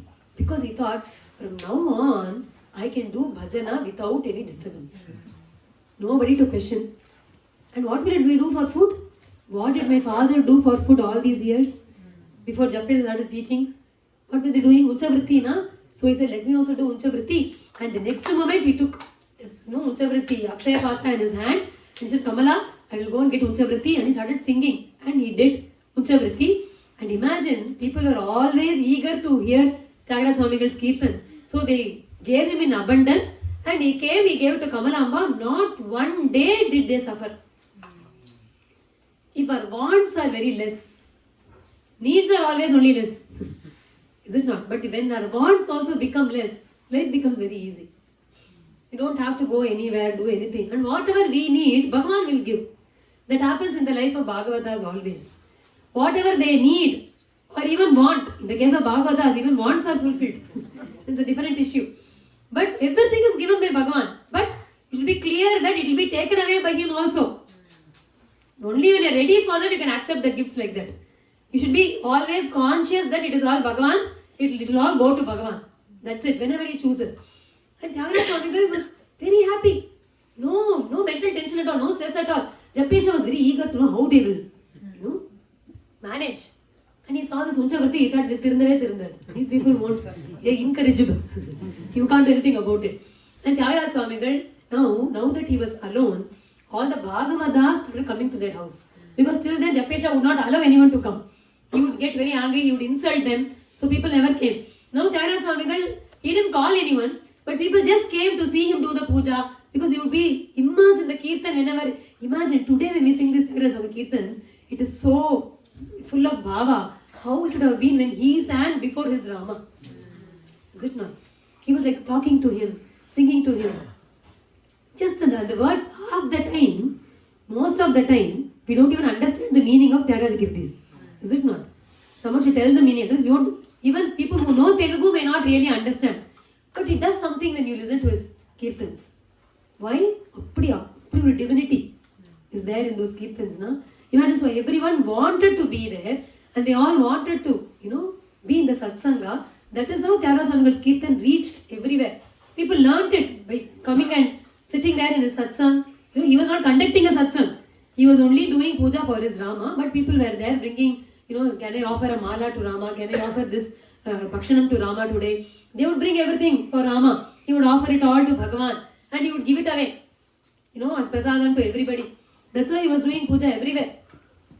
And after the split happened, when Josier came, when astrologer came to Thyagaraja Swami and he said, Tyagu, I have already seen your horoscope. The time is not very good for you. That is why you are having these problems in your family. Your brother has kept you away. He said, what? No, these things will happen. It's all in the, they call it horoscope. Sometimes it gives us horror. He said, what do you mean? He said, no, your brother is not very happy with you, no? You're separated. He said, no, I have many brothers. Sitamma Mayamma Shri Ramulu Matandri. He says, Sitamma Mayamma. Sita Mata is my mother. Ramsar Prabhu is my father. Right? And I have many brothers, don't worry. Vatatmaja Saumitri Vainateya Ripumardana Tata Bharatadulu Sodarulu Makumanasa.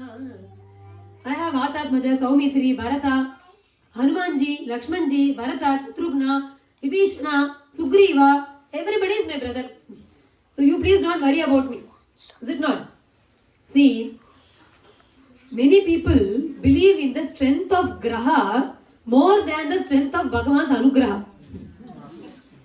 No? Thyagaraja Swami says, Graha balam ye mira, mi Anugraha balame balamu. No, Rama, what will the grahas do when you are there? Our Guru Maharaj sings, Navakol gadin palanai tarubhava narayanane.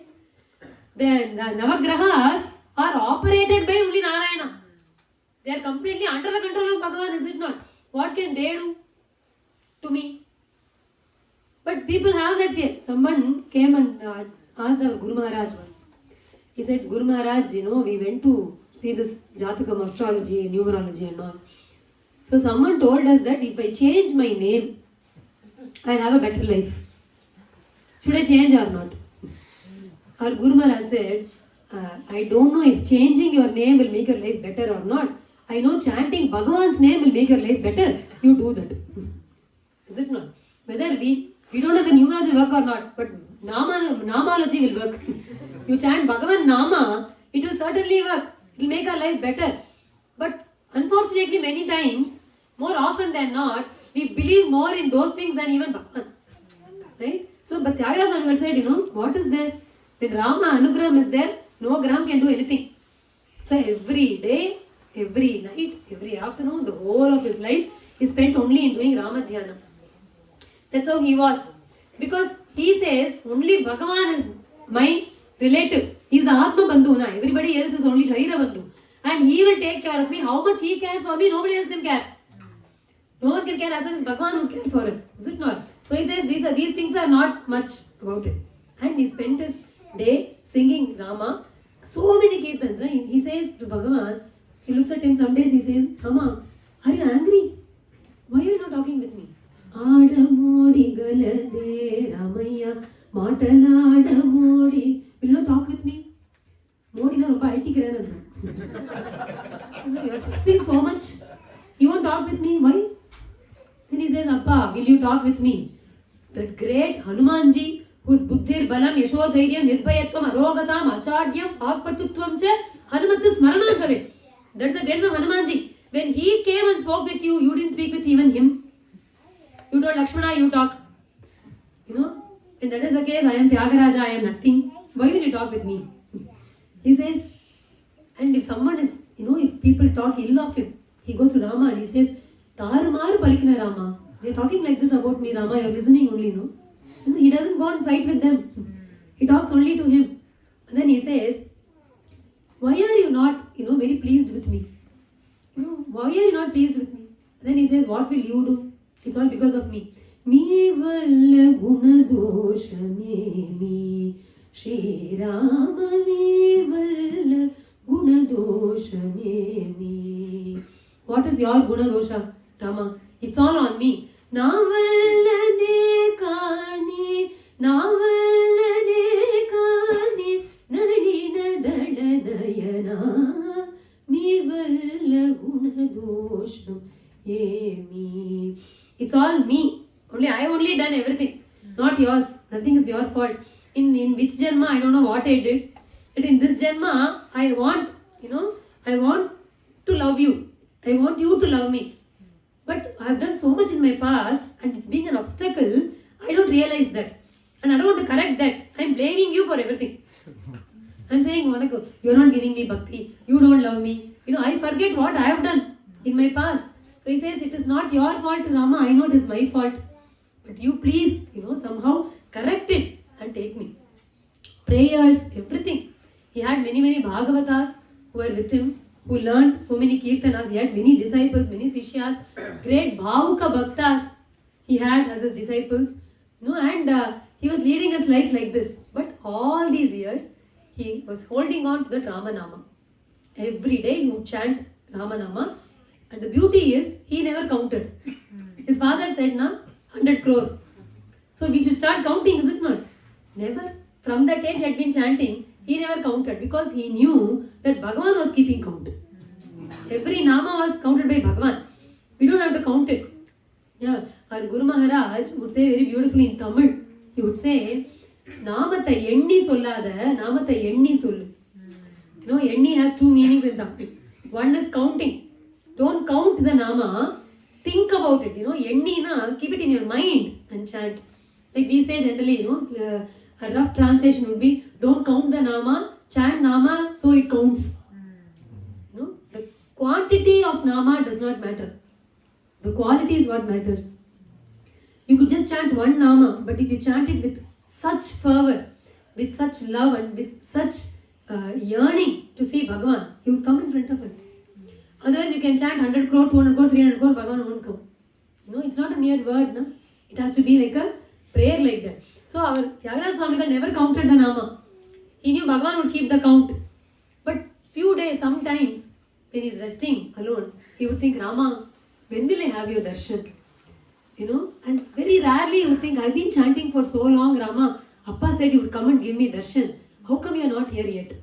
Amunya dhanyani dinantarani Harehe tvad alokanam antarena anatabando karunaika sindo ha hanta katham nayami.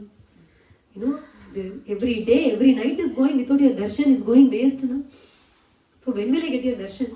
One day, after Dolotsam was over, our Tyagaraja Swami, he sat down, and was about to rest. And generally Mahatmas, when they sit, when they get up, when they walk, whatever they do, they say Rama. Is it not? So he was about to sit on his bed and he said, Rama. Somebody knocked the door. He was like, who's knocking at this time? And he opened the door and Ramachandra Prabhu and Lakshmana, both of them as Rajakumaras, they're giving darshan there. Had it been anyone else, they would have fainted. No? But Tyagaraja Swami did not faint. He looks at them and says, Ra Ra Deva Di Deva Ra Ra Maharu Bhava Ra Ra Deva Di Deva Ra Ra Maharu Bhava Ra Ra Rajiva Teta Prabhupada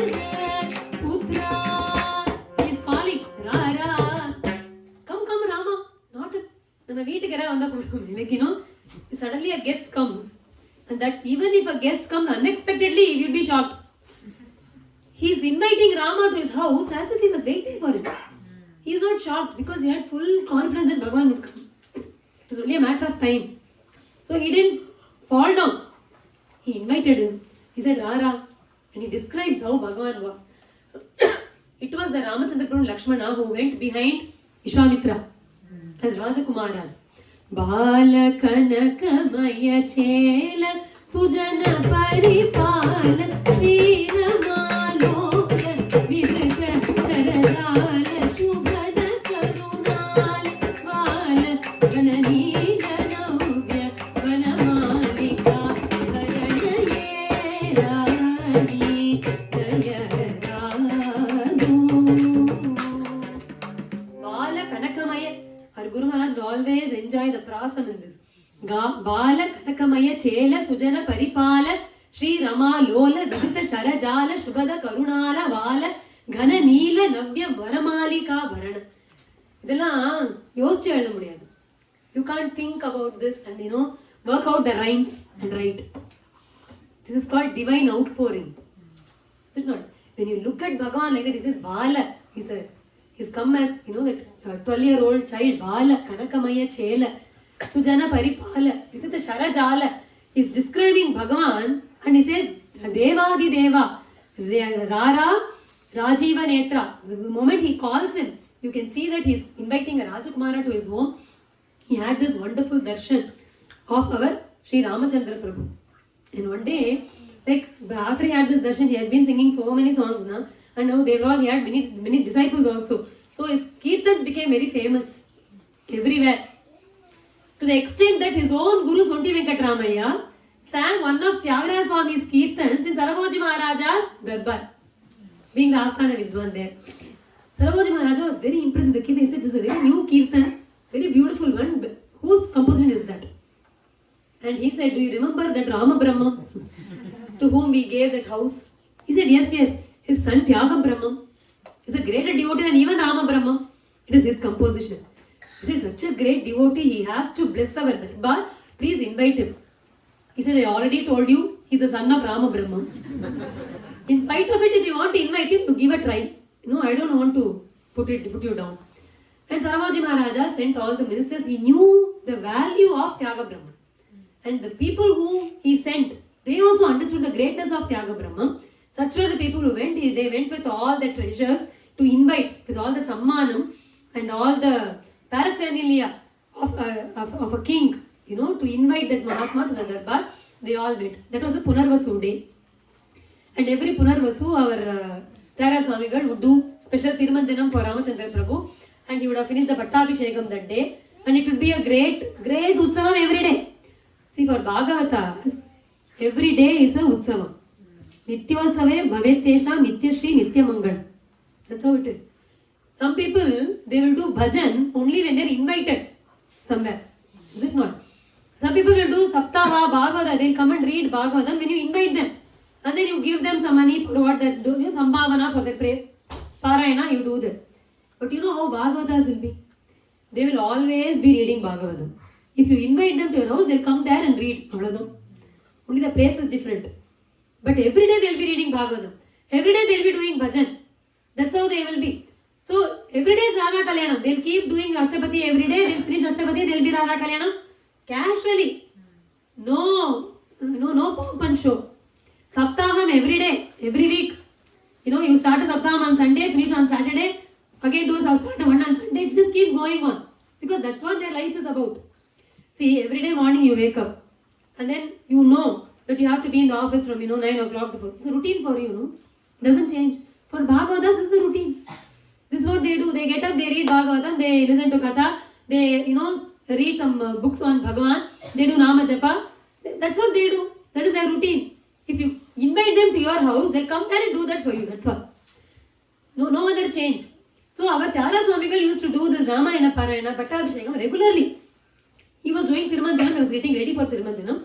And that's when, all the people from the kingdom, they all came.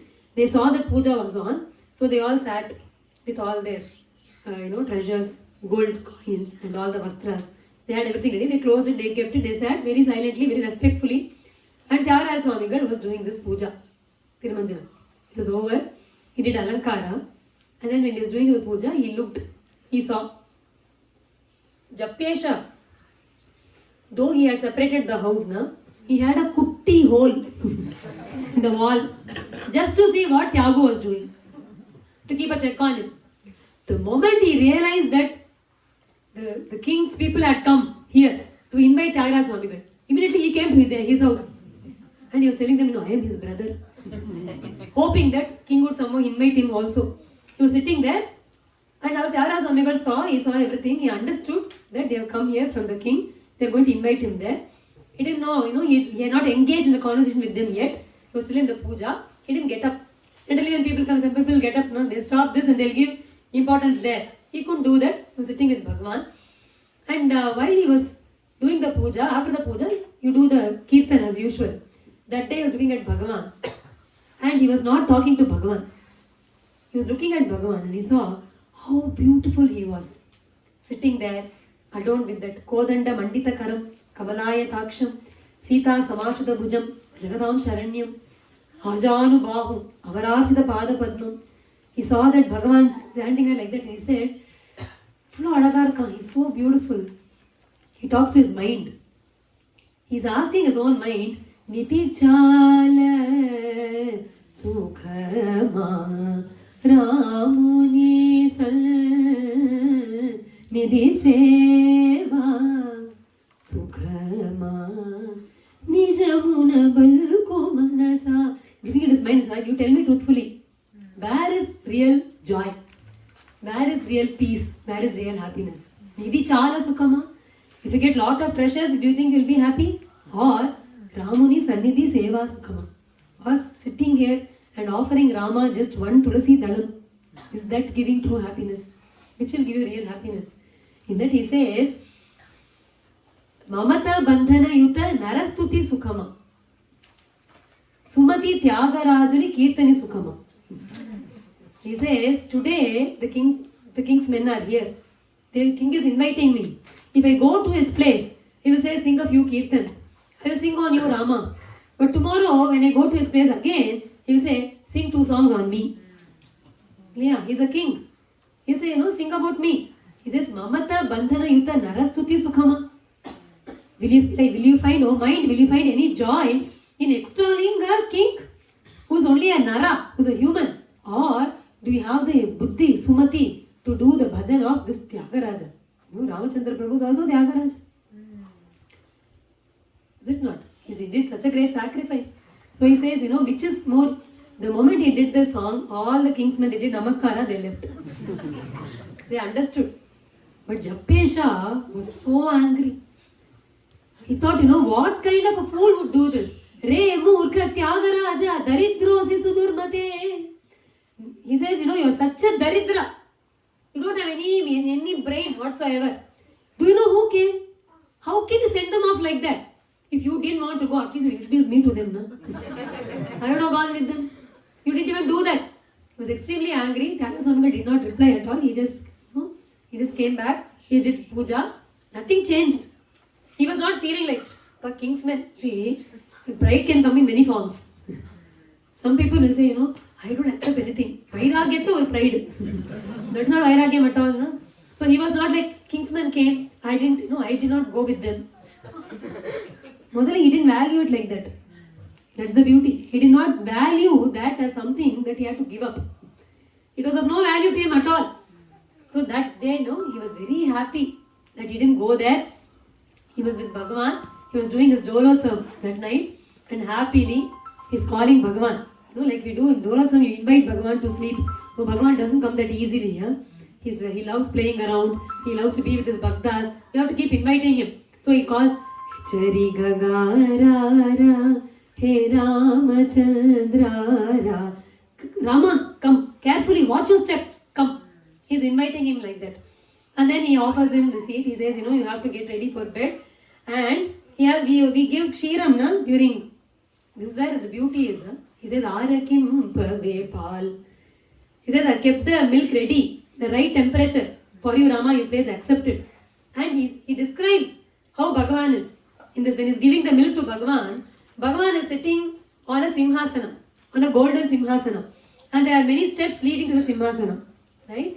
And Sita Mata is having the milk pot in her hand, the glass of milk in her hand, and she is walking up the stairs to give it to Ramachandra Prabhu. And Ramachandra Prabhu is accepting it, and he takes a sip of it, and he says, Sita, it is so sweet. Did you put double sugar? And Sita Mata does not reply. She is, she is very shy. Thyagaraja says, don't ask her, Rama, ask me. I will tell you why it is double sweet today. You know what? I was the one who prepared this milk. I put only one sugar. And I prepared it properly. When I gave it to Sita Mata to offer it to you, Sita Mata touched the milk to check the temperature. Should not be too hot, not too cold. Na? Her touch is what made it double sugar. That is why it is so sweet. He tells all that in his Kirtan. That is the... For Dolo Sautla, when we give milk, we generally... Let me not go into that. How we should do. Let us rather say how we should do. This is how we should do. Sit there and offer and see Bhagavan take it. Feel that Bhagavan is drinking it. Not show within the 5 minutes, not dollars, so totally. We'll finish it off now. He takes the time. He does that. And then he puts Bhagavan in the lali. He sings Kshira Sagara Vihara Aparimita Gora Pataka Vidaya Dura Jana Gana Vidura Nigama Sanchara Sundara Sharira Radhadi Raja Vesha Sri Rama Ramaniya Kara Subhusha Rajanuta Lalita Bhasha Sri Tyagaraja Vidakta Posha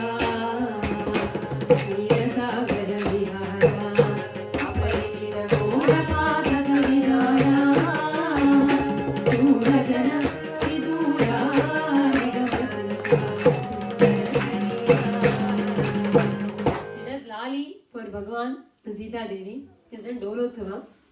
Next day morning again, Range Shamam Pahi, Range Shamam Pahi, Range Shamam Pahi, Ranga Prabhu. He opens the curtain to do Prabodhana. Bhagavan is not there. Imagine he's put him to sleep there, Kutti Bhagavan. He sees the Nirmalyam, he removes all the Nirmalyam to check, Bhagavan is not there. He's totally shocked. He's thinking, am I still sleeping? Is something wrong with my eyes? What is wrong? He's calling Kamala, Kamala. So Kamala came running. He said, what happened? So I can't see Rama. He says, you can't see Rama is not there. So what do you mean he's not there? How can he go anywhere? And that's all. Next moment he became Dasharatha, who could not bear to live. He could not bear the separation of Rama, is it not? Tyagaraja Swami became like that. He swooned, he cried, he could not eat. 2 days, 3 days went like that. He himself says, in one of the Kirtans, he says that Ye Janma Papamu Everini Shapamu. Because Dasharatha cries like that. When Ramachandra Prabhu leaves on exile, he says, Rama, it is all my papam that I have done. I killed a child called Shravana Kumara. I got a shapam. That's why you are away from me. And he became a Dasharatha. He says, you know what? In what Janma did I do any papam? What is the shapam that I have? That Rama, you have left me. He went without food or water for 2-3 days. He kept crying. Finally, when he was almost giving up his life without food like that, suddenly Bhagavan came in his dreams. He gave darshan and he said, Tyagu, don't worry, I am very safe. And he shows the place in Kaveri, on the beds of Kaveri. He says, this is where I am stuck in the mud. You please come, your brother threw me away. Japesha was so angry that Tyagaraja Swami refused to go to the kingdom. He thought it's all because of the Rama. So he just threw that Rama away in Kaveri. Imagine, it is his ancestral Devam also, no? His Kula Devam also, no? He never thought like that. He threw him away. And Bhagavan himself says, Tyagu, I know I let you suffer for 3 days, but I did that only because it was flooding in Kaveri. Had I showed you my place earlier, you would have come there anyway. I didn't want that to happen. I wanted the flood to subside so you can be safe. Next day morning he got up. Tyagaraja Swami ran to that spot. Exactly where Bhagavan had showed, he found that Bhagavan Kanukuldini Sri Ramachandra. He caught Bhagavan. He says, I got you. And everybody knew about this. All the disciples, they all went with Tyagaraja Swami. They saw this Bhagavan. Tyagaraja Swami did a Punya Vachanam for Bhagavan. He did Thirumanjanam again. He did all the puja, and everybody was so happy that Bhagavan was back. They all offered so many things. Usually Thyagaraja Swami will not accept anything. Anything even for Bhagavan, he'll say, no, we are fine. Today he said, whatever you want, you give. Everything. Someone said, we are making a pallak, we'll do procession. He said, yes, come on, let us do procession for Rama. And they did a procession for Rama, and he's telling to Rama, now I know why you made my brother throw you away. You saw this Tyagu will do nothing for me. He'll keep me in that kutti almari, and he will only sing in bhava. I want everything. So you went, you hid yourself, you came back with all this pomp and show. You want all the celebration now. Japyesha himself came. He fell at the feet of Thyagaraja Swami, the feet of Bhagavan. He said, what a papi I have been all my life. I didn't realize your greatness. And he also changed. Very simple life. The story has no great miracles. It just has love for Rama. That's all. That bhava, that constant thought of Rama, that constant connection with Rama. That's it.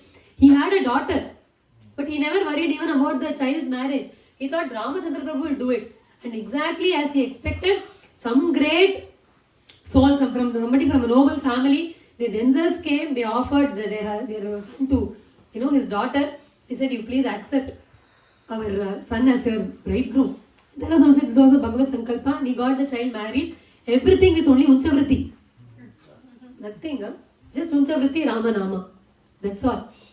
And later, after a few years, Kamala attained Bhagavan's feet first. Thyagaraja Swami cries to Bhagavan. He says, how unfair this is. Both of us did bhakti together. How can you take her before me? Am I not fit enough to be accepted by you even now? What should I do? And after Kamalamba attains Bhagavan's feet, Thyagaraja Swami accepted sannyasam. He took up sannyasa, and then he was, he went to Kshetra Yatras and all, everywhere. There are so many incidents and stories, etc. Someday I think we should do even Thyagaraja Swami for 2-3 days. We don't have time in one day to do all this. Finally, he came back to Tiruvayyaru, and one day he called all his disciples and he said, tomorrow is Bagla Panchami, all of you come, you will witness a miracle. Because Bhagavan has promised me something, you can all witness it.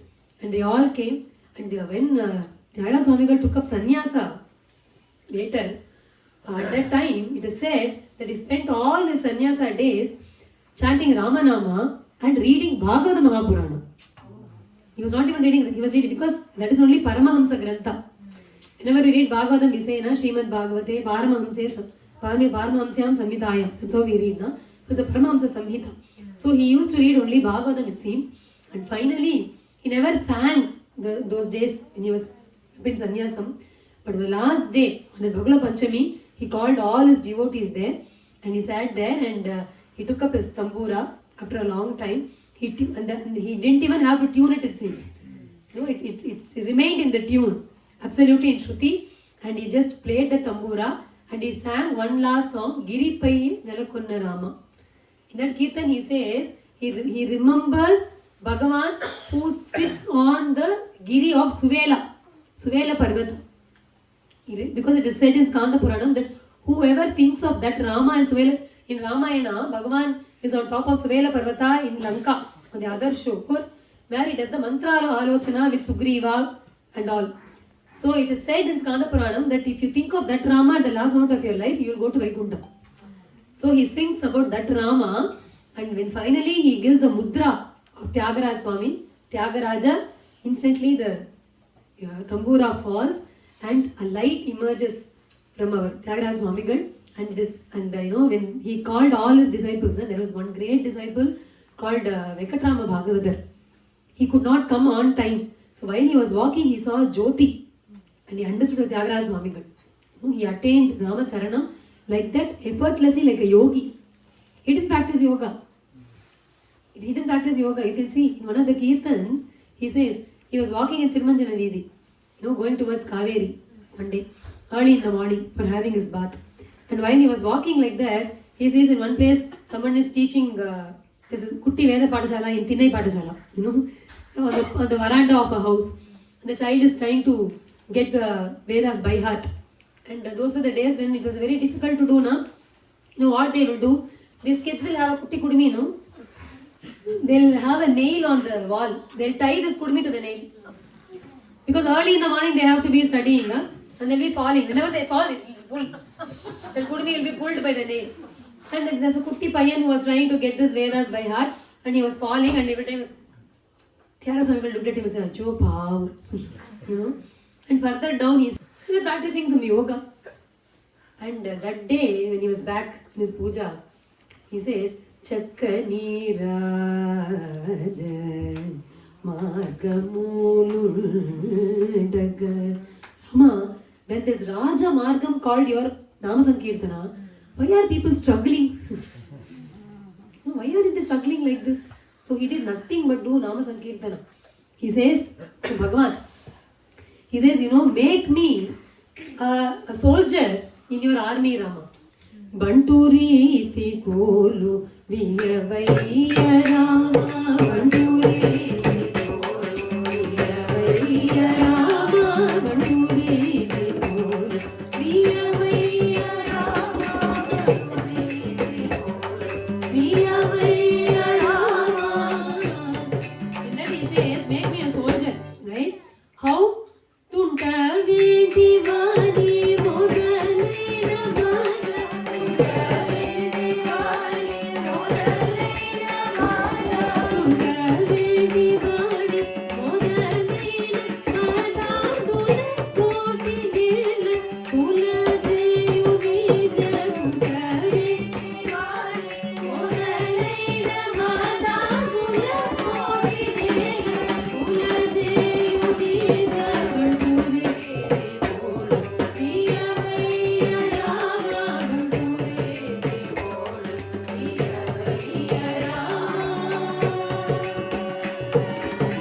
Make me the soldier, and he says, if you're a soldier, you have a uniform, no?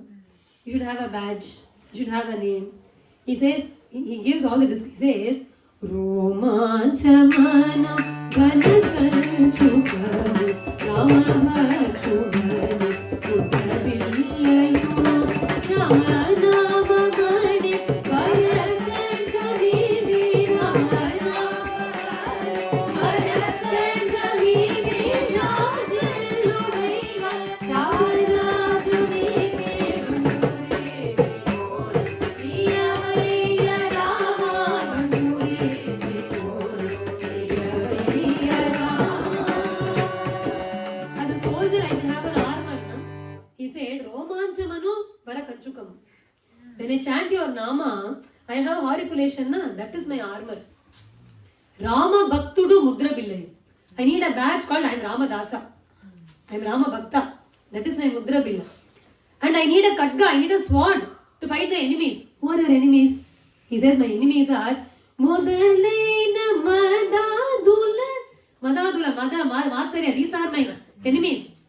If I have to kill them, I have to fight them. I need a sword, na? What sword do I have? Ramanamamane Varakandamini Rajalunaya Thyagaraja. Give me the sword of Ramanama. With the sword of Ramanama, with the badge of Ramadasa, with the armor of my horripilation, I will be a soldier in your army. I will kill all the enemies of Mada, Matsarya, Kama, Krodha, Lobha, everything. And I will be your Bhakta. So that is the sword that we all are given very easily by Mahatmas. This Rama Nama. If that is there with us, see this entire, if you listen to entire Hanuman's charitra, no? Sundarakandam, the essence is only Rama Nama. He accomplished all that he accomplished because he had a Rama Nama. That's all. He was Ramadasa. Tyagaraja Swami, the entire charitra, only one essence, Rama Nama. All his life he chanted only Rama Nama, did nothing else. That bhakti, that love, everything came only from that. That was where it came from. That is what all these Mahatmas show us. Very simple path. Can we sing like Tyagaraja Swami? You could have witnessed, I can't sing like that. I dare to sing Tyagaraja Swami's Kirtan. I won't dare to sing it like Carnatic music. I have a jalra. I sing it like a bhajan. Because I know I don't have the authority to sing his songs. But I still try because I feel that it's out of love that he has sung. And as a bhajan I can sing. And for doing Nama Kirtana, you don't need to be a musician. You don't need to be a singer. இப்படி சும்மா பாடினா கூட பகவான் is okay with it. Even reading the Kritis of Thyagaraja Swami is enough. Bhagavan will be very happy. You don't even have to sing it. There is Swaranirnaya for all this. It's all like mantram, no doubt. But when we sing it with bhakti, we sing it for Bhagavan, then it is okay. If you want to do a concert, adala othuk matta. For bhajan, you can do. That's we can't, we may not even know to connect with Bhagavan in our own sannidhi, in our house, like Thyagaraja Swami did. But what we can do from all that he did was chant Ramanama. There is one thing that is very, very, very possible for all of us. That is what Mahatmas show. They show us, Guru Maharaj would say, we have to listen to Meera Mata's charitra, we have to listen to Thyagaraja Swami's charitra, all because so we understand such bhakti exists. Because we don't find this commonly everywhere. No? Just to know that such bhakti is possible, you have to hear to the charitras. But what can we emulate? Chant Ramanama. That is what we can emulate. We can't. Sometimes people listen to Meera Mata, they think they are Meera. Very dangerous. Yeah, it is not something to be imagined. You should have that love. Can you live? Are you able to breathe without thinking of Krishna? Then you are not Meera. Is it not? If you are Meera, you can't live. Gopika Jeevana Smaranam. Is it not? It is a Jeevana. Why do we say Govinda? Without chanting Govinda Nama, they can't live. They can't breathe. That's how gopis were. That's how Meera Mata was. That's how Thyagaraja Swami was. You cannot remove the thought of Bhagavan from their head, from their mind. They were immersed like that. We may not be there yet, but what we can do is chant Ramanama. So Mahatmas insist on, why is Nama Kirtana insisted in Kali Yuga? Mainly it is easy. The simplest thing to do. No rules whatsoever. You can chant wherever you want, whenever you want. That is itself making it very easy. Other thing is, that's the only thing we can do. Nothing else. We don't have the vairagyam, we don't have the jnana, you don't even have faith that's required for even bhakti. You need vairagya for jnana margam. You need achara, discipline, anushtana. You have to follow a lot of rules and regulations for both yoga marga and karma marga. For both of them. For even bhakti marga, you need absolute faith. Everything is impossible in Kali Yuga. Only thing possible is no rules. No qualification required. Na appa, that is only my qualification. Right? So only Bhagavan, that is why Nama Sankirtana is insisted upon. Nothing else. No Mahatmas gain nothing from it. All the gain is only for us. When we chant Bhagavan Nama, if after listening to Thyagaraja Swami's charitra, we are inspired to chant more Bhagavan Nama, that is the greatest phala, that is the greatest grace of Ramachandra Prabhu on us. And that is the only prayer to Bhagavan, that may he bless us with more and more Nama Ruchi. May that love for Bhagavan bloom within us. May we have Nishchala, Achanchala, Nirhaituka Bhakti, which is Nishkapata, without any hypocrisy. Let us have that kind of love in our heart with that prayer. With the prayer, and Bhagavan blesses us with a taste for chanting Bhagavan Nama. Kayena vacha manasendriyeva buddhyatmana va prakrite swabhavat karomi yatyat sakalam parasmai Shrimanarayanaayeti samarpayami. Hare Rama Rama Rama Hare Hare Hare Krishna Krishna Krishna Hare Hare Hare Rama Rama Rama Hare Hare Hare Krishna Krishna Krishna Hare Hare Hare Rama Rama Hare Hare Hare Krishna Krishna Krishna Hare Hare. Gopika Jeevana Smaranam.